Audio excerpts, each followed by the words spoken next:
আসসালামু আলাইকুম। কেমন আছেন সবাই? আশা করতেছি আল্লাহর রহমতে সবাই ভালো আছেন। তো দেখতেই পাচ্ছেন আজকে আমাদের সাথে কে আছে? বাংলাদেশে যাকে লিজেন্ড বলা হয়। একজন কিংবদন্তি যিনি চিকিৎসা শাস্ত্রে নতুন একটা দুয়ার খুলে দিয়েছে বলা যায় এবং আপনাদের সবার প্রাণপ্রিয়, আমাদের সবার প্রাণপ্রিয় ডাক্তার মোহাম্মদ জাহাঙ্গীর কবির ভাই। আসসালামু আলাইকুম ভাইয়া, আপনাকে স্বাগতম। আপনি আজকে আমাদের সাথে যুক্ত হয়েছেন। অনেক, অনেক শুকরিয়া। ভাইয়া কেমন আছেন? জি, ওয়ালাইকুম আসসালাম ওয়া রাহমাতুল্লাহ। সবাইকে শুভেচ্ছা জানাচ্ছি। আলহামদুলিল্লাহ ভালো আছি। আলহামদুলিল্লাহ। তো ভাইয়া আমরা আজকে আপনার কাছ থেকে অনেক কিছুই জানবো ইনশাল্লাহ, যেহেতু আপনি আমাদের সাথে যুক্ত হয়েছেন, সময় দিচ্ছেন কষ্ট করে। আমাদের দর্শকরাও মানে অনেক আগ্রহ নিয়ে বসে আছেন আপনার কথাগুলো শুনবে বলে। তো ভাইয়া আমরা আপনার কাছে আহ, আসবো এবং আমাদের দর্শকদের উদ্দেশ্যে একটু বলতে চাই যে দর্শক আপনারা কে কোথা থেকে দেখতেছেন এবং এই লাইভটি কেমন লাগতেছে অবশ্যই বলবেন এবং বেশি থেকে বেশি পরিমাণে লাইভটি শেয়ার করার চেষ্টা করবেন। কারণ আজকে আমরা স্বাস্থ্য বিষয়ক অনেকগুলো বিষয় আপনাদের কে আমরা জানাবো এবং সেই বিষয়গুলো জানলে ইনশাল্লাহ শুধু আপনারা না, গোটা বাংলাদেশের মানুষটাই অনেক বেশি উপকৃত হবে বলে আমরা আশা করি ইনশাল্লাহ।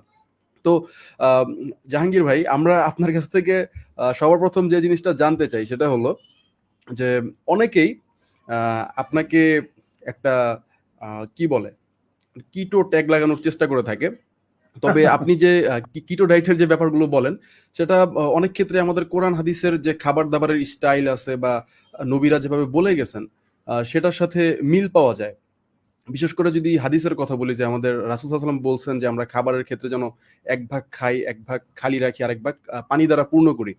তো বেশ কিছু বিষয় প্লাস ব্যায়ামের বিষয়ে আপনি যে চমৎকার ভিডিওগুলো করেন, সবগুলো জিনিস দেখে আসলে বোঝাই যায় যে এটা আসলে অনেকটা হাদিসের প্রতি রিলেটেড একটা বিষয় বা হাদিসের দিকে একটা ইঙ্গিত করে। তো তারপরেও কেন জানি মানুষ আপনাকে একটা কিটো ডায়েট লাগানোর চেষ্টা করে বা আপনাকে একটা অনেকেই, সবাই বলছি না, আপনার বেশিরভাগই হচ্ছে আপনার মানে আপনাকে পছন্দ করে। তবে কিছু, কিছু মানুষ থাকে যারা আসলে এটাকে একটা খারাপ দিকে নেওয়ার চেষ্টা করে। তো ভাইয়া এই যে ইসলামিক বিষয় এবং আপনার চিকিৎসা পদ্ধতি এই ইসলামের সাথেও একটা সামঞ্জস্যপূর্ণ ব্যাপার অবশ্যই বলতেই হয়। তো এই বিষয়টা যদি একটু বিস্তারিত বলতেন তাহলে হয়তো আমাদের দর্শকরা খুবই উপকৃত হতো ইনশাআল্লাহ। জি, ধন্যবাদ। আপনি চমৎকারভাবে প্রশ্নটি উপস্থাপন করেছেন। সত্যিকার অর্থে আমাদের যে মেডিকেল সায়েন্স এটা তো স্টিল এটা আসলে ডেভেলপ করছে এবং নিত্য নতুন রিসার্চ আমাদের আসছে। যেমন আপনি দেখেন জাপানি বিজ্ঞানী অসুমি, হ্যাঁ, উনি নোবেল প্রাইজ পেয়েছেন অটোফেজি আবিষ্কারের মাধ্যমে।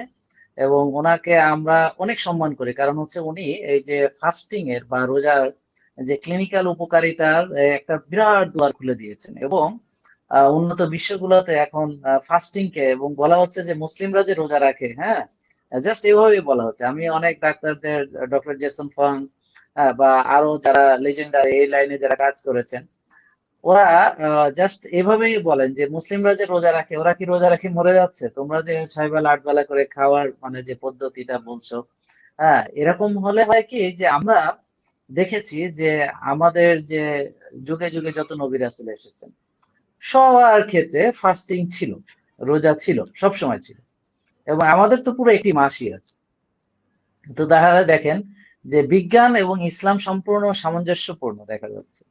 এবং রাইট। মহাবিজ্ঞানী যিনি যিনি এই বিজ্ঞানীদেরকে সৃষ্টি করেছেন, সেই মহান সৃষ্টিকর্তা রাব্বুল আলামিন, হ্যাঁ, তার চেয়ে বড় বিজ্ঞানী কে হতে পারে? এটা তো আমরা এটা এটা বোঝার জন্য তো খুব বেশি নলেজেবল হওয়ার দরকার নেই।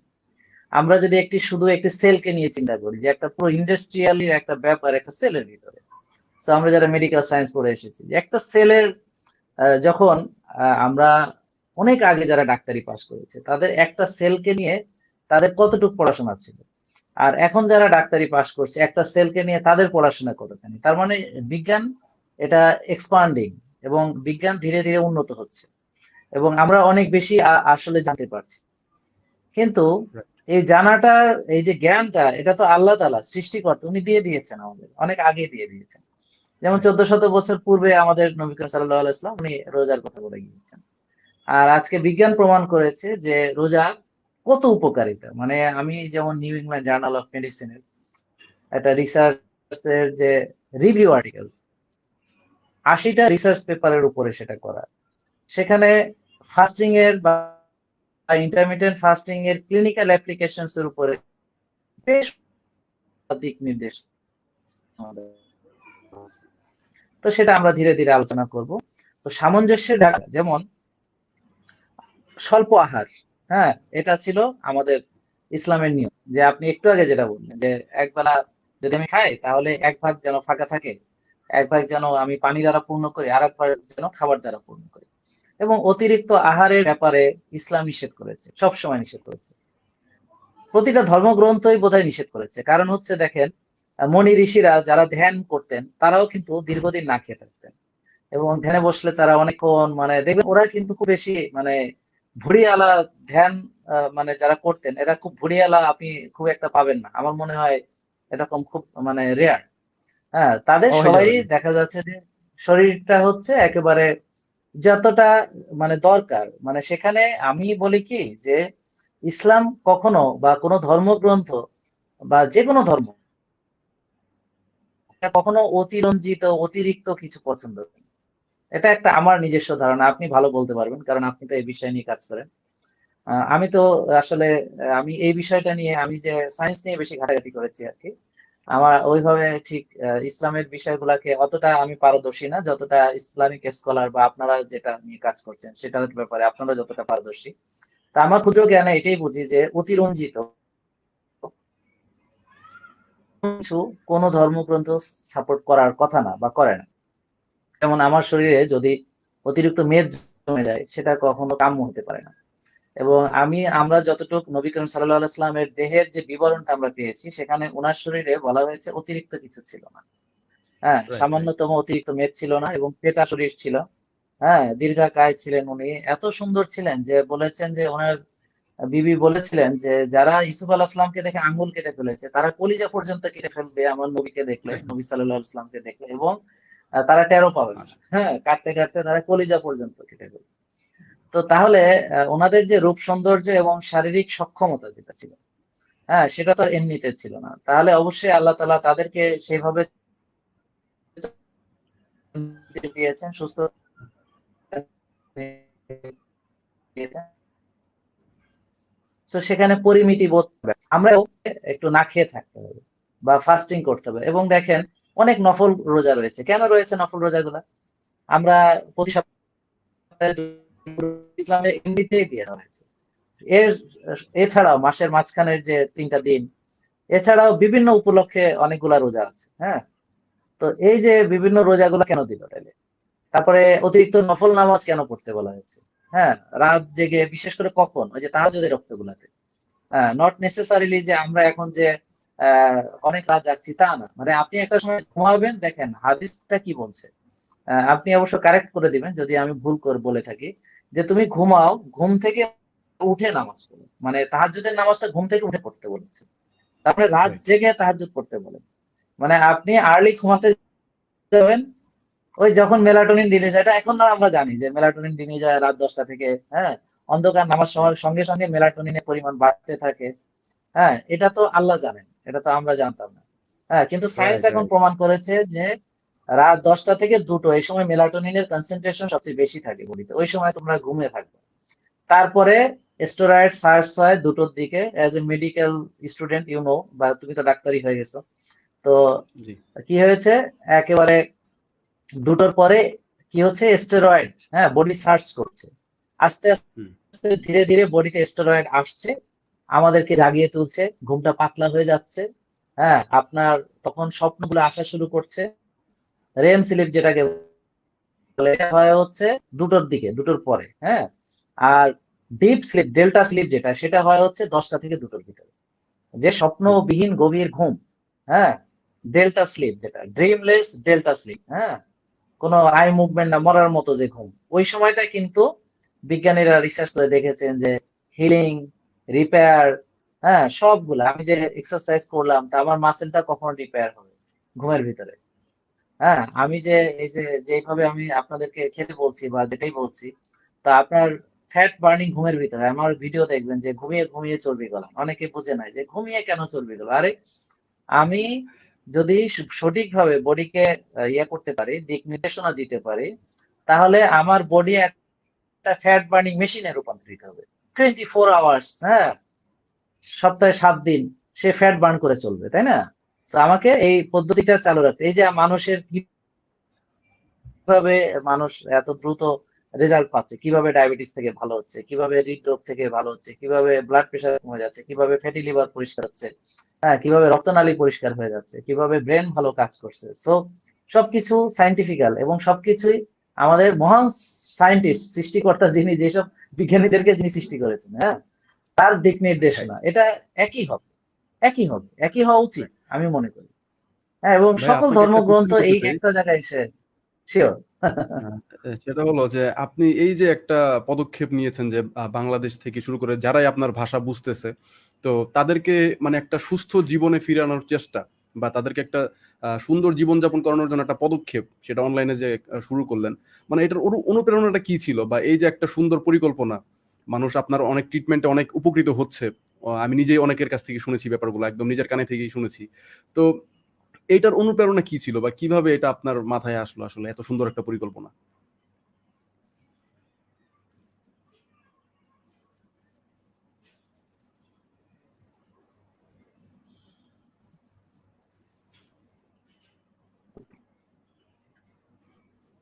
সরি, আমাদের লাইনে মনে হয় একটু সমস্যা হচ্ছে। আমাদের আমার কথা কি শোনা যাচ্ছে? আমার মনে হচ্ছে লাইনে ডিস্টার্ব আছে। ভাইয়া লাইনে একটু সমস্যা হচ্ছে। এখন কি আপনার আমাকে কথা শোনা যাচ্ছে? হ্যাঁ, এখন শোনা যাচ্ছে। ভাই আপনি কি আমার প্রশ্নটা বুঝতে পেরেছেন? আমি বলেছিলাম যে মানে আপনি এই যে এত আমি সুন্দর প্রশ্নটা আমি রিপিট করি। প্রশ্নটা বোধহয় এটা করেছিলেন যে উৎসাহটা কোত্থেকে পেলাম মানুষকে সুস্থ রাখার, বা মানে আউট অফ দ্য বক্স, মানে রাইট, স্রোতের বিপরীতে একেবারে। আপনি তো বুঝতেই পারছেন যে কতখানি চ্যালেঞ্জের ভিতরে আমি চলে গেছি, তাই না? So রাইট, রাইট, একেবারে টোটাল পুরো সিস্টেমটাকে চ্যালেঞ্জ করার মতো অনেকটা, তাই না? এটাই বলতে যাচ্ছেন বোধহয়, তাই না? Right, right. তো আসলে আমরা ডাক্তার হিসেবে কি শিখেছি? আমরা শিখেছি মানবতার জন্য কাজ করতে হবে, তাই না? এটাই তো শিখেছি আমরা। কয়টা প্রফেশনে ওত নেয় আমি জানি না, বাট আমরা ডাক্তাররা যে ওত নিয়েছি এটা আমি জানি। হ্যাঁ, যে আমরা আমাদের লাইফটাকে হিউম্যানিটির জন্য বিলিয়ে দিব, এইটা ওত নিয়েছি আমরা। রাইট। তো আমি যখন দেখলাম যে কনভেনশনাল ওয়েতে তো আমরা প্রথমে চিকিৎসা শুরু করেছি, তাই না? প্রথমেই তো আর আমি এভাবে করিনি। তো কনভেনশনাল ওয়ে গুলো যখন কাজ করছিল না, এই যে অল্প করে খাওয়া, বারবার খাওয়া, হ্যাঁ, এই বিষয়গুলো যখন দেখছি যে ইটস নট ওয়ার্কিং। তারপরে চর্বি খাওয়া যাবে না, হ্যাঁ, ইটস নট ওয়ার্কিং। হ্যাঁ, ফ্যাট খাওয়া যাবে না, ফ্যাট খেলে ফ্যাট হবে, এই যে ধারণা, হ্যাঁ, এই যে মিথ গুলা আর কি, এগুলা তো সত্যিকারে এখন বিজ্ঞানীরা বলছেন যে এগুলা আসলে যে গবেষণা দিয়ে এটাকে প্রমাণ করা হয়েছে, সেই গবেষণাকে অনেকে চ্যালেঞ্জ করছেন। এবং এটা খুব রিসেন্টলি, এটা আপনি দেখবেন যে কিছুদিনের ভিতরে সকলেই জেনে যাবে, অলরেডি মানুষ জেনে গেছে যে আসলে। আর এখন তো প্রমাণিত যে চর্বি খেলে যে চর্বি হয় না, তো তাইলে আমরা যে এত চর্বি খাচ্ছি, আমার চর্বি কই গেল? হ্যাঁ, বিষয়টা তো এখন পাবলিকে প্রশ্ন করছে। এখন তো আর এমন না যে ডাক্তারকে জানতে হবে। আমার রোগীরা, আমার যারা ফলো করছেন, যারা উপকার পাচ্ছেন দেশে বিদেশে, পৃথিবীর মানে যেখানে বাঙালিরা আছেন, বাংলা ভাষাভাষীরা আছেন যেখানে, হ্যাঁ, পৃথিবীর যে কোনো দেশে, তারা কিন্তু এটা ফলপ্রসূ উপকার পাচ্ছেন। তা আমি যখন দেখলাম যে আমাদের এটা কাজ করছে না, হ্যাঁ, তখন আমি বললাম যে ওই যে আমাদের যে মেডিকেলে আমরা একটা শিখেছি না, হোয়াই হোয়াই হোয়াই, কেন কেন কেন। হ্যাঁ, তো রুট কজে আমি যাওয়ার চেষ্টা করলাম যে type 2 diabetes why, insulin resistance why, ইনসুলিনের বেশি সিক্রেশন হচ্ছে হোয়াই। হ্যাঁ, কারণ হচ্ছে যে ইনসুলিন কাজ করতে পারছে না হোয়াই। হ্যাঁ, কারণ সেল ইনসুলিন নিতে পারছে না why, because cell overloaded. Why, because আমরা এটাকে ওভারলোড করেছি। হোয়াই, বিকজ আমরা বেশি খেয়েছি, বারবার খেয়েছি, কাজ কম করেছি। বুঝতে পারছেন না? তাহলে রুট রাইট, কজ রাইট। পেয়ে গেলাম। এখন আমাকে এই কজটাকে সরাতে হবে। হ্যাঁ, ইভেন কোন মেডিসিন আপনার রোগ ভালো করে না, মজার ব্যাপার। No drug will cure. হ্যাঁ, কোন মেডিসিন রোগ ভালো করে না, জাস্ট আপনাকে একটা সাপোর্ট দেয়, একটা সাময়িক সাপোর্ট দেয়। ঠিক আছে? যেমন ইনসুলিন আপনার শরীরে নাই, তাহলে ইনসুলিন কি রোগ ভালো করে? করে না। ইনসুলিন আপনাকে সাপোর্ট দেয় যে এই শরীরে এই জিনিসটা শরীরে ঘাটতি নেই, তাহলে আমাকে বাইরে থেকে আমি ইনসুলিন দিয়ে এটাকে সাপোর্ট দিচ্ছি। রুট কজ, প্যানক্রিয়াসকে ভালো করে। ইনসুলিন কি প্যানক্রিয়াসকে ভালো করতে পারে? পারে না। অটোইমিউন ডিজিজ কি ইনসুলিন ভালো করতে পারে? পারে না। ডায়াবেটিসের যে ওষুধগুলো দেখেন ব্যবহার করছে, ইনসুলিন অ্যানালগ যেগুলা, তাদের কাজ হচ্ছে প্যানক্রিয়াসকে গুটিয়ে গুটিয়ে আরো ইনসুলিন দিতে বলা। তাই এটা করার আগে উচিত ছিল যে ইনসুলিন লেভেলটা দেখা, যে এই লোকের কি ইনসুলিন রেজিস্ট্যান্স কিনা, তার ইনসুলিন শরীরে বেশি আছে কিনা। কেউ দেখছে না। প্রশ্ন করলে অবাক হয়ে যাবেন যে এই টেস্টটা কি হয় না? হয়তো কিন্তু দেখছে না কেউ, না দেখে তাকে ইনসুলিন দিয়ে দিচ্ছে। কয়টা কেস আপনার দরকার?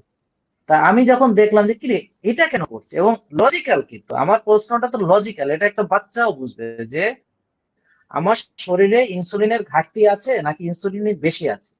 তো একটা লোকের শরীরে ইনসুলিন বেশি আছে, কাজ করতে পারছে না, তাকে যদি আরো ইনসুলিন দেয় তাহলে কি তার জন্য আরো ওভারলোড করে দিলাম না? হ্যাঁ, রাইট। দিলাম তো। তো অবশ্যই। এখন এই জিনিসটা আমাদের করা উচিত ছিল, বার্ডেমের বা অন্যান্য ডায়াবেটিস হাসপাতালের উচিত ছিল যে ইনসুলিন দেওয়ার আগে ইনসুলিন রেজিস্ট্যান্স কিনা একটু দেখি, তার ফাস্টিং ইনসুলিন লেভেলটা দেখি। সবাই HbA1c করছে, ফাস্টিং ব্লাড সুগার করছে, 2 আওয়ার্স আফটার করছে। ইভেন আমার যে রোগীগুলাকে আমরা বললাম যে এখন বডিতে বেশি সুগার ঢুকাবেন না, তাদেরকেও ওজিটিটি করাচ্ছে। কেন? আমি তো জানি সে ডায়াগনোস কেস অফ ডায়াবেটিস, তাকে আবার ওজিটিটি কেন রে ভাই? তাকে খালি পেটে করান, খাওয়ার 2 ঘন্টা পরে করান, তাকে আবার এতগুলো গ্লুকোজ খাওয়ায় চ্যালেঞ্জ দিলেন কেন? প্যানক্রিয়াসকে, প্যানক্রিয়াসের সাথে আপনার শত্রুতা হয়েছে, ওকে কেন চ্যালেঞ্জ দিচ্ছেন? তো এগুলা দেখার পরে আমি আস্তে আস্তে এই বিষয় নিয়ে স্টাডি করা শুরু করলাম, বিভিন্ন বিদেশে যারা কাজ করছেন। হ্যাঁ, এবং ওই যে ডক্টর জেসন ফাং এর কথা বললাম, আরো অনেক ডাক্তাররা এদের বিভিন্ন ক্লিনিকে তারা রোগীদের উপর অ্যাপ্লাই করছেন এটা। তো আমার যেটা সেটা কিন্তু অন্যদের সঙ্গে একটু মিলবে না, আমি আপনাকে বলে রাখি এই কথাটা। কারণ হচ্ছে আমি সব জায়গা থেকে ভালো ভালো জিনিসগুলাকে নিয়ে এটাকে কম্বাইন করেছি। এটা কিন্তু এই প্যাকেজটা কেউ দিতে পারবে না আপনাকে। আমি তো সবার কাজই জানি, কিন্তু হ্যাঁ, যারা এই বিষয় নিয়ে কাজ করছেন লিডিং বর্তমান বিশ্বে, আমি কিন্তু সবার কাজ জানি। যে ব্রেন হেলথ নিয়ে কাজ করছে তারটাও আমি জানি, যে শুধু নিউট্রিশন নিয়ে কাজ করছে তারটা আমি জানি। হ্যাঁ, গুড নিউট্রিশন অর্থাৎ অর্গানিক ফুড, নন জিএমও, নন জেনেটিক্যালি মডিফাইড যে ফুড গুলো, এগুলো নিয়ে যারা কাজ করছে, যারা মাইক্রোবিয়ামস নিয়ে যারা কাজ করছে, মানে যারা শুধু গাট হেলথ নিয়ে কাজ করে, পুরো জীবন পার করে দিছে একটা কাজ করে, সেটা হচ্ছে গাটের মাইক্রোবিয়ামস নিয়ে কাজ করেছে। দেখেছে যে আমরা যতটা না মানুষ, তার চেয়ে বেশি ব্যাকটেরিয়া, এবং গুড ব্যাকটেরিয়া যদি আমাদের পেটে না থাকে, আনহেলদি ব্যাকটেরিয়া থাকে, আমরা মানুষ হিসেবে ভালো হতে পারবো না। হ্যাঁ, মানে আপনি তাই যা আমরা খাই, বা আমরা তাই যা আমরা খাই, তাই না? এটা নিয়ে আমি একটা ভিডিও দিয়েছিলাম যে আসলে আমরা তাই যা আমরা খাই। তো এই যে বিষয়টা, এই বিষয়টাতে যখন আমি দীর্ঘদিন প্রায় 16 বছর ধরে আমি যখন হজে গিয়েছিলাম, এই কথাটা এখনো কাউকে বলা হয়নি। আপনি যেহেতু আপনাকে আমার অনেক ভালোবাসার একটা মানুষ, আপনি তো, আপনার সঙ্গে বলি। আমি যখন 2006 সালে হজে গেলাম, সেটা একটু, প্রশ্নটা একটু বিস্তারিত উত্তর দিচ্ছি কারণ আমার মনে হয় দর্শকরাও এটা Yes. পছন্দ করবে। 2006 সালে আমি যখন হজে গেলাম, গিয়ে দেখি আমি এই যে হেরা গুহাতে ওঠার জন্য যে পাহাড়টা, জাবালে নূর, এখানে উঠতে আমার মনে হলো যে আমি কোনো মানুষই না। মানে আমার কাছে মনে হইলো আমি একটা মানুষই না। মানে এতবার বিশ্রাম নেওয়া লাগলো, এতবার হাঁপানো লাগলো, এতবার, মানে আমি তখন ওখানে গিয়ে ভাবলাম যে আমাদের নবী করিম সাল্লাল্লাহু আলাইহি ওয়াসাল্লাম, উনি তো ওখানে গিয়ে ধ্যান করেছেন, ভালো কথা। ওনার বিবি, উনি ওনার জন্য এখানে কিভাবে খাবার পৌঁছে দিলেন, চিন্তা করেন, বুঝতে পারছেন? এভাবে কিভাবে খাবার উনি পৌঁছে দিলেন এইখানে, এইখানে পাহাড়ের ভিতরে। আর তখন তো আর এত জনাকীর্ণ ছিল না, তখন তো কোনো লোক ওখানে যেত না। ওই হেরা গুহাতে তখন কে যেত? কেউ যেত না, তাই না? তো রাইট। এরপরে আর আমি ভাবলাম যে আমি একটা পুরুষ মানুষ, আমার কিসের সক্ষমতা, আমি তো হাঁটতেই পারি না, আমি তো অথর্বর মতো। এরপরে আমি এই যে যাক আরো, মানে একটা বড় গল্প ছোট করে বলছি। যখন আমরা এই আরাফাতের ময়দানে যাব, তো আমরা আগে গাড়ি থেকে নেমে গেছি, তখন তো বোঝে না, ইয়াং বয়সে গেছি 2006 সালে। আমি তো তখন, মানে মনে হচ্ছে তরুণ, আসলে এত তরুণ না, কিন্তু এখনই বেশি তরুণ আমার কাছে মনে হয়, তখন বুড়া ছিলাম। তো 2006 সালে আমি বুড়া ছিলাম ভাই, দেখেন হ্যাঁ অবস্থা। তো ওখানে গিয়ে আমরা আগে থেকে নেমে গিয়েছি গাড়ি থেকে, যে দূর আমরা হেঁটে যাব, এত গাড়ি কখন যাবে আরাফাতের ময়দানে, আমরা সঠিক সময় পৌঁছাইতে পারবো কিনা এটা কোনো ঠিক আছে? তো গাড়ি থেকে আমরা 3 জন, হ্যাঁ, আর একজন মুরব্বী ছিলেন আমাদের সঙ্গে, আল্লাহ তাআলা ওনাকে জান্নাতে নিয়ে গিয়েছেন। হ্যাঁ, উনি ওনার মতো জান্নাতি লোক আমি দেখিনি। হ্যাঁ, উনি আমার ছোট বোনের হাজবেন্ডের ফাদার। হ্যাঁ, তো যাই হোক, উনি ছিলেন একটা এমন মানুষ, তো যাক উনিও ছিলেন, তো ওনাকে আমরা ধরে রেখেছি 3 দিক থেকে, কারণ একটা লোক যদি ছুটে যায় আর তাকে খুঁজে পাওয়া যাবে না। মানে মানুষ তো, আমরা তো এখনো ইয়ে দেখিনি, হাসরের ময়দান দেখিনি, কিন্তু আরাফাতের ময়দান দেখেছি। হ্যাঁ, মানে ওখানের অবস্থাটা কি, মানে একটা লোক যদি আপনার হাত থেকে ছুটে যায়, বৃদ্ধ লোক, ওকে আর খুঁজে পাবেন না, আর খুঁজে পাবেন না। হ্যাঁ, মারাত্মক অবস্থা। তো হ্যাঁ, আপনি ওখানে কিছু দেখা যায় না, মানে পাটা ফেলবো সেই ফেলারও জায়গা ছিল না। তো এই যে হাঁটা শুরু করলাম, তো হাঁটতে গিয়ে আমরা আমাদের বাস হারালাম, আমাদের তাঁবু খুঁজে পেলাম না। সারাদিন হাঁটলাম, একদম সকাল থেকে হাঁটলাম, তো যাক সময় মতো ওখানে পৌঁছালাম। সবকিছু করলাম এবং পুরো ঘুরে ফেলেছি, একদম পুরোটা, একদম আরাফাতের ময়দান। মানে সকালে হাঁটা শুরু করেছি, রাত 3টা পর্যন্ত হেঁটেছি, রাত 3টা পর্যন্ত আবার ফেরত আসলাম। গাড়ি কিন্তু আর পাইনি, হ্যাঁ, ওই নিজেরা ঘুরছি এবার। আহ, সবখানে ঘুরে টুরে দেখলাম। আর খাবারের জন্য অনেক খাবারের গাড়ি ওখানে ছিল, ওরা খাবার দিচ্ছে, হ্যাঁ, ওখান থেকে কোনো কিছুর অভাব নেই, আল্লাহ তাআলা সব দিয়ে রাখছে। তো এরপরে আলহামদুলিল্লাহ। এই যে হাঁটলাম, এই হাঁটাটা আমার জীবনটাকে চেঞ্জ করে দিল। তারপর তো এসে অনেকবার তাওয়াফ করলাম, হাঁটাহাঁটি। তারপর থেকে আর হাঁটার অভ্যাসটা না ছাড়িনি। এবং এসে হজ থেকে এসে শুধু ভাবলাম যে আমাকে ফিজিক্যাল ক্যাপাসিটি বাড়াতে হবে। তখন গিয়ে আমি আমার স্বাস্থ্যের দিকে নজর দিলাম। তখন আমি লো ফ্যাট ডায়েট করলাম, নট ওয়ার্কিং। তখন আমি অল্প করে বারবার খাওয়ার,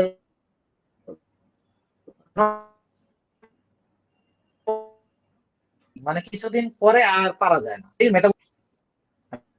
মেটাবলিজম রেটটা কমে যায়। তারপরে গিয়ে এমন অবস্থা হয় যে আর না খেয়ে থাকা যায় না। মানে না খেলে আবার তা কি মরে কি আর যাবো নাকি, তো খেয়ে বাঁচি। খেতে গিয়ে আবার মোটা হয়ে যাচ্ছে, বুঝতে পারছেন?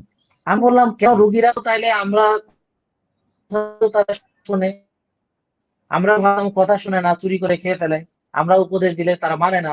এখন তো নিজেই ঠেকে গেলাম, নিজে পারতেছি না। হ্যাঁ, এরপর হয়ে গেলাম নিজেই গিনিপিগ। এরপর বিভিন্ন জায়গা থেকে বিভিন্ন তথ্য সংগ্রহ করি, নিজের উপর প্রয়োগ করি, দেখি কি হয়। হ্যাঁ, আচ্ছা, এইভাবে আচ্ছা। করতে করতে একটি একটি বিষয়, প্রথমে খাবার, হ্যাঁ, তারপর ব্যায়াম তো তখন থেকে মানে একটু একটু করে করার চেষ্টা করি রেগুলার। তারপরে দেখলাম যে আমি তখন 24 ঘন্টা ডিউটি করতাম, আরএমও ছিলাম, রেসিডেন্ট মেডিকেল অফিসার। হ্যাঁ, আমি ইন্টার্ন শেষ করার পরে একটানা তোমার প্রায় 19 বছর আমি রেসিডেন্ট মেডিকেল অফিসার, 24 ঘন্টা ডিউটি করতাম। হ্যাঁ, রাত বিরাতে সব সময়, মানে যখনই রুগী আসতে অ্যাটেন্ড করেছি। তো এই যে রাত জাগতাম, হ্যাঁ, এটারও তো একটা ইম্প্যাক্ট পড়েছিল বডিতে, বুঝছো? তখন দেখলাম রাত জাগলে কি কি ক্ষতি, হ্যাঁ, এগুলা দেখলাম কিভাবে সার্ভাইভ করা যায়। হ্যাঁ, ঠেকে ঠেকে বাবারে, সব ঠেকে ঠেকে। তারপরে হচ্ছে তোমার মানসিক প্রশান্তি, এই যে লোড থাকতো মাথার মধ্যে। এক একটা রুগী ভর্তি হতো উপজেলাতে, তখন ওরকম কনসালটেন্ট ছিল না, সব আমার মাথার উপরে। আমি এমআর রোগীর চিকিৎসা করতাম, ব্রেন স্ট্রোকের চিকিৎসা করতাম, এদেরকে ভর্তি রেখে রেখে চিকিৎসা করতাম। অনেক কিছু করেছি ওখানে, স্ট্রেপ্টোকাইনেজও দিয়েছি, মানে চিটাং মেডিকেল কলেজে সিসিউতে যা শিখেছিলাম ওখানে সব প্রয়োগ করেছি। বলে দিতাম বাবারে রুগীর অবস্থা এরকম, তুমি ঢাকা নিলে পথে মারা যাবে, তুমি যদি অনুমতি দাও আমি চেষ্টা করতে পারি, আর যদি ভালো থাকে তো কালকে সকালে তুমি এটা নিয়ে যাবা, সদরে নিবা বা যেখানে নিবা, কিন্তু এই চিকিৎসা তুমি এখন দিতে হবে। ওরা সানন্দে রাজি হতো, ওরা আমাকে বিশ্বাস করতো। বলে স্যার, উপরে আল্লাহ নিচে আপনি, এরা ওদের ভাষা আর কি, যদিও সবখানে আল্লাহ, উপরে আল্লাহ নিচেও আল্লাহ, কিন্তু ওদের কথা আর কি। স্যার আপনি চেষ্টা করেন, আমরা আছি, আমরা জানি আপনারা, আপনি আমার রোগীর কোনো ক্ষতি করবেন না, স্যার আপনি চেষ্টা করেন। আমি চেষ্টা করতাম, বুঝতে পারছেন? জি। এবং আমি ওখানে সব ধরনের ক্রিটিক্যাল রোগী ম্যানেজ করেছি। তো করতে গিয়ে আমি দেখলাম যে আসলে এটা তো চিকিৎসা না, আসল চিকিৎসা হচ্ছে ওই রুট কজ গুলা ইয়ে করতে হবে। তার মানে আপনি চাইলে এমআইটা অ্যাভয়েড করতে পারেন। আপনি চাইলে হার্টের যে, যেই কারণে হার্টটা ব্লক হয়েছে, আসলে এটা তো হার্টের কারণ না, রক্তনালীতে প্রবলেম। দেখেন অবস্থা, রাইট। আমরা ভাবতেছি হার্টের রোগ, আসলে হার্টের রোগ না, রোগটা রক্তনালী। সেটার কারণে হার্টে স্ট্রোক করেছে, সেটার কারণে ব্রেনে স্ট্রোক করেছে, সেটার কারণে লেগ স্ট্রোক করে, সেটার কারণে চোখে স্ট্রোক করে। আসলে কজটা কিন্তু আমরা ভাবছি হার্টের রোগ, তাই না? রোগটা আসলে রক্তনালী। তা আমি যখন একটা একটা করে রুট কজ গুলো ধরার চেষ্টা করলাম, করার পরে যখন দেখলাম রেজাল্ট পাচ্ছি, রুগীরা ভালো ফিডব্যাক দিচ্ছে, রুগীরা ভালো হচ্ছে, আমি নিজে উপকৃত হয়েছি আগে। তখন আস্তে আস্তে এবার আমি আমার একটা একটা করে অ্যাপ্লিকেশন করা শুরু করলাম। তখন যে রুগীদেরকে যে উপদেশগুলো দিতাম, সেই উপদেশগুলো ভাবলাম যে এভাবে তো আমি রুমে বসে একটা রুগীকে দিচ্ছি। তো আমি যদি একটা মিডিয়াতে দেই, মানে আমি যদি একটা চ্যানেলে দিই, যেমন ইউটিউব চ্যানেল, ফেসবুক পেজ, সেখানে যদি আমি দেই, তো তাহলে তো দেওয়ার আগে আমার 16টি বছর চলে গিয়েছে। কেন? কারণ আমাকে পুরো প্যাকেজটা তৈরি করতে হয়েছে, এটাকে পুরো বুলেট প্রুফ করতে হয়েছে, প্রতিটা কর্নার দেখতে হয়েছে যে হতে পারে যে 2 বছর পরে এটা কাজ করছে না, দুই দুই বছর পরে এটা ক্ষতিকর দিক ব্যবহার করতে হবে। এখন আমি আপনাকে বলছি যে আমার এরকম ডাক্তার কলিগ আছেন যারা অলরেডি 4 বছর, হ্যাঁ, যারা আগে ইনসুলিন নিতাম হাইড হয়ে যায়, 4 বছর তারা অতিবাহিত করে ফেলেছেন বিনা ইনসুলিনে। এরকম ডাক্তার কলিগ অনেকে আছে সাক্ষী দেওয়ার মতো, যারা আমার পক্ষে আলহামদুলিল্লাহ। বলবে হ্যাঁ আমরা ডাক্তার জাহাঙ্গীরকে ফলো করেছি, 4 বছর ধরে এখন ইনসুলিন ছাড়া ভালো আছি, কোনো ওষুধ খাচ্ছি না, আগে 5টা ওষুধ খেতাম, এখন কোনো ওষুধ খাচ্ছি না, 4টে বছর পরে এখন আমি বেঁচে আছি। মানে বেঁচে আছি মানে ভালোভাবে বেঁচে আছি, মানে ওই যে অনেকে বলছে রাইট। না কিটোতে মৃত্যু বা এই ধরনের কিছু, হ্যাঁ, কিছু জানে না শুনে না আন্তাজে কিটো নিয়ে আছে। তো কিটো না, কমপ্লিট লাইফস্টাইল, ঠিক আছে? খাবার, সুস্থ খাবার সঙ্গে সুস্থ ঘুম, ব্যায়াম, মানসিক প্রশান্তি এবং অটোফেজি, ফাস্টিং, রোজা রাখা, বোঝা গেল? সবগুলাকে কম্বিনেশন করতে হবে, কম্বিনেশন করতে হবে। তো এই কম্বিনেশন করতে আমার 16টি বছর লেগে গিয়েছে। যখন আমি দেখলাম যে I am now confident enough, যে অলরেডি হাজার হাজার রোগী আমার হাতে ভালো হয়ে গিয়েছে, আলহামদুলিল্লাহ, আল্লাহ ভালো করেছেন। মানে আমি পরামর্শ দিয়ে, যে পরামর্শ দিয়েছি, দেখছি 100% ওয়ার্কিং। আমি তো ফিডব্যাক দিতাম, 2 সপ্তাহ পরে আসতেছে দেখতেছি, 3 মাস পরে আসতেছি দেখতেছি, ওদের তো আমি পুরোটাই দেখতেছি। তো দেখার পরে এবার কনফিডেন্ট লেভেল তো হাই হয়ে গেছে, যে এবার আর তোমরা কে কি করবা দেখি। তখন আমি ভিডিও গুলো আপলোড করা শুরু করি, এবং প্রথমে আমি একটা চ্যালেঞ্জ নিজেকে দেই যে ওইটা সবাই, আমার দর্শকরা সবাই জানে, আইএলটিএস এর পরীক্ষা ছিল আমার, আমি নিজেও ওই যে তোমার মতোই মোটা হয়ে গেছিলাম। তো যাই হোক, তো এরকম স্বাস্থ্য বেশি হয়ে যাওয়ার পরে আমি ভাবলাম ঠিক আছে আমি কমাই, দেখি আমার উপর কাজ করে কিনা। ভাবলাম 21 দিনে 6 কেজি কমাবো, 3 সপ্তাহের চ্যালেঞ্জ ছিল, এই 1 বছর আগে। তো আমি আলহামদুলিল্লাহ 21 দিনে আমি 9 কেজি কমাই ফেলেছি, মানে প্রায় 10 কেজি কমেছিল। তারপরে পানির ওজন থাকে, খাওয়ার আগে পরের ব্যাপার থাকে। তো আমি একদম অনেস্ট থাকার জন্য 9 কেজি, আমি 9 কেজির ক্রেডিট নিয়েছি, 10 কেজি 1 কেজি বাদ দিয়ে দিয়েছি, যদি আমার 10 কেজি কমেছিল। হ্যাঁ, তো এই 9 কেজি আমার অনেক দর্শক শ্রোতা কমিয়ে ফেলেছেন 1 মাসে, অনেকেই কমাতে পেরেছে। হ্যাঁ, এই 9 কেজি সবাই কমাতে পারবে, যে কেউ চাইলে কমাতে পারবে। এক কথা আছে, যার আছে 100 কেজি সে তো বেশি কমাতে পারবে, আর যার আছে 60 কেজি সে আর কি কমাবে। হ্যাঁ, রাইট, এটা রাইট। একটা ব্যাপার। তো তো ভাইয়া যাই হোক, এই একটা যে, জিনিস না এটা শেষ করি। তো এই যে, এই হ্যাঁ, যে মনে করেন যে একটা মিডিয়াতে কোনো কিছু দেওয়ার আগে, হ্যাঁ, এটার বেস লাইন প্রস্তুত করতে অনেক মানে শ্রম চলে যায়। এবং আমি তো ভেবে এসেছি সবকিছু, এমন না যে আমি হঠাৎ করে দিয়ে একেবারে কিছু হয়ে গেছে, এরকম না, এটা দীর্ঘদিনের প্রস্তুতি। হ্যাঁ, আমি আচ্ছা, আচ্ছা, প্যাকেজটা তৈরি করে তারপর আমি মিডিয়াতে এসেছি, কারণ আমি জানি এবার আমার এটা সারা বিশ্বে চলে যাবে। এটা আমি জানি যে সারা বিশ্বে চলে যাবে, কারণ এই জিনিস সারা বিশ্বে যাবেই। তা আমার যদি কোথাও ভুল হয়, আমি যদি কোথাও কোনো ইয়ে করি, এটা তো কেউ ছেড়ে দিবে না আমাকে, দিবে? দিবে না।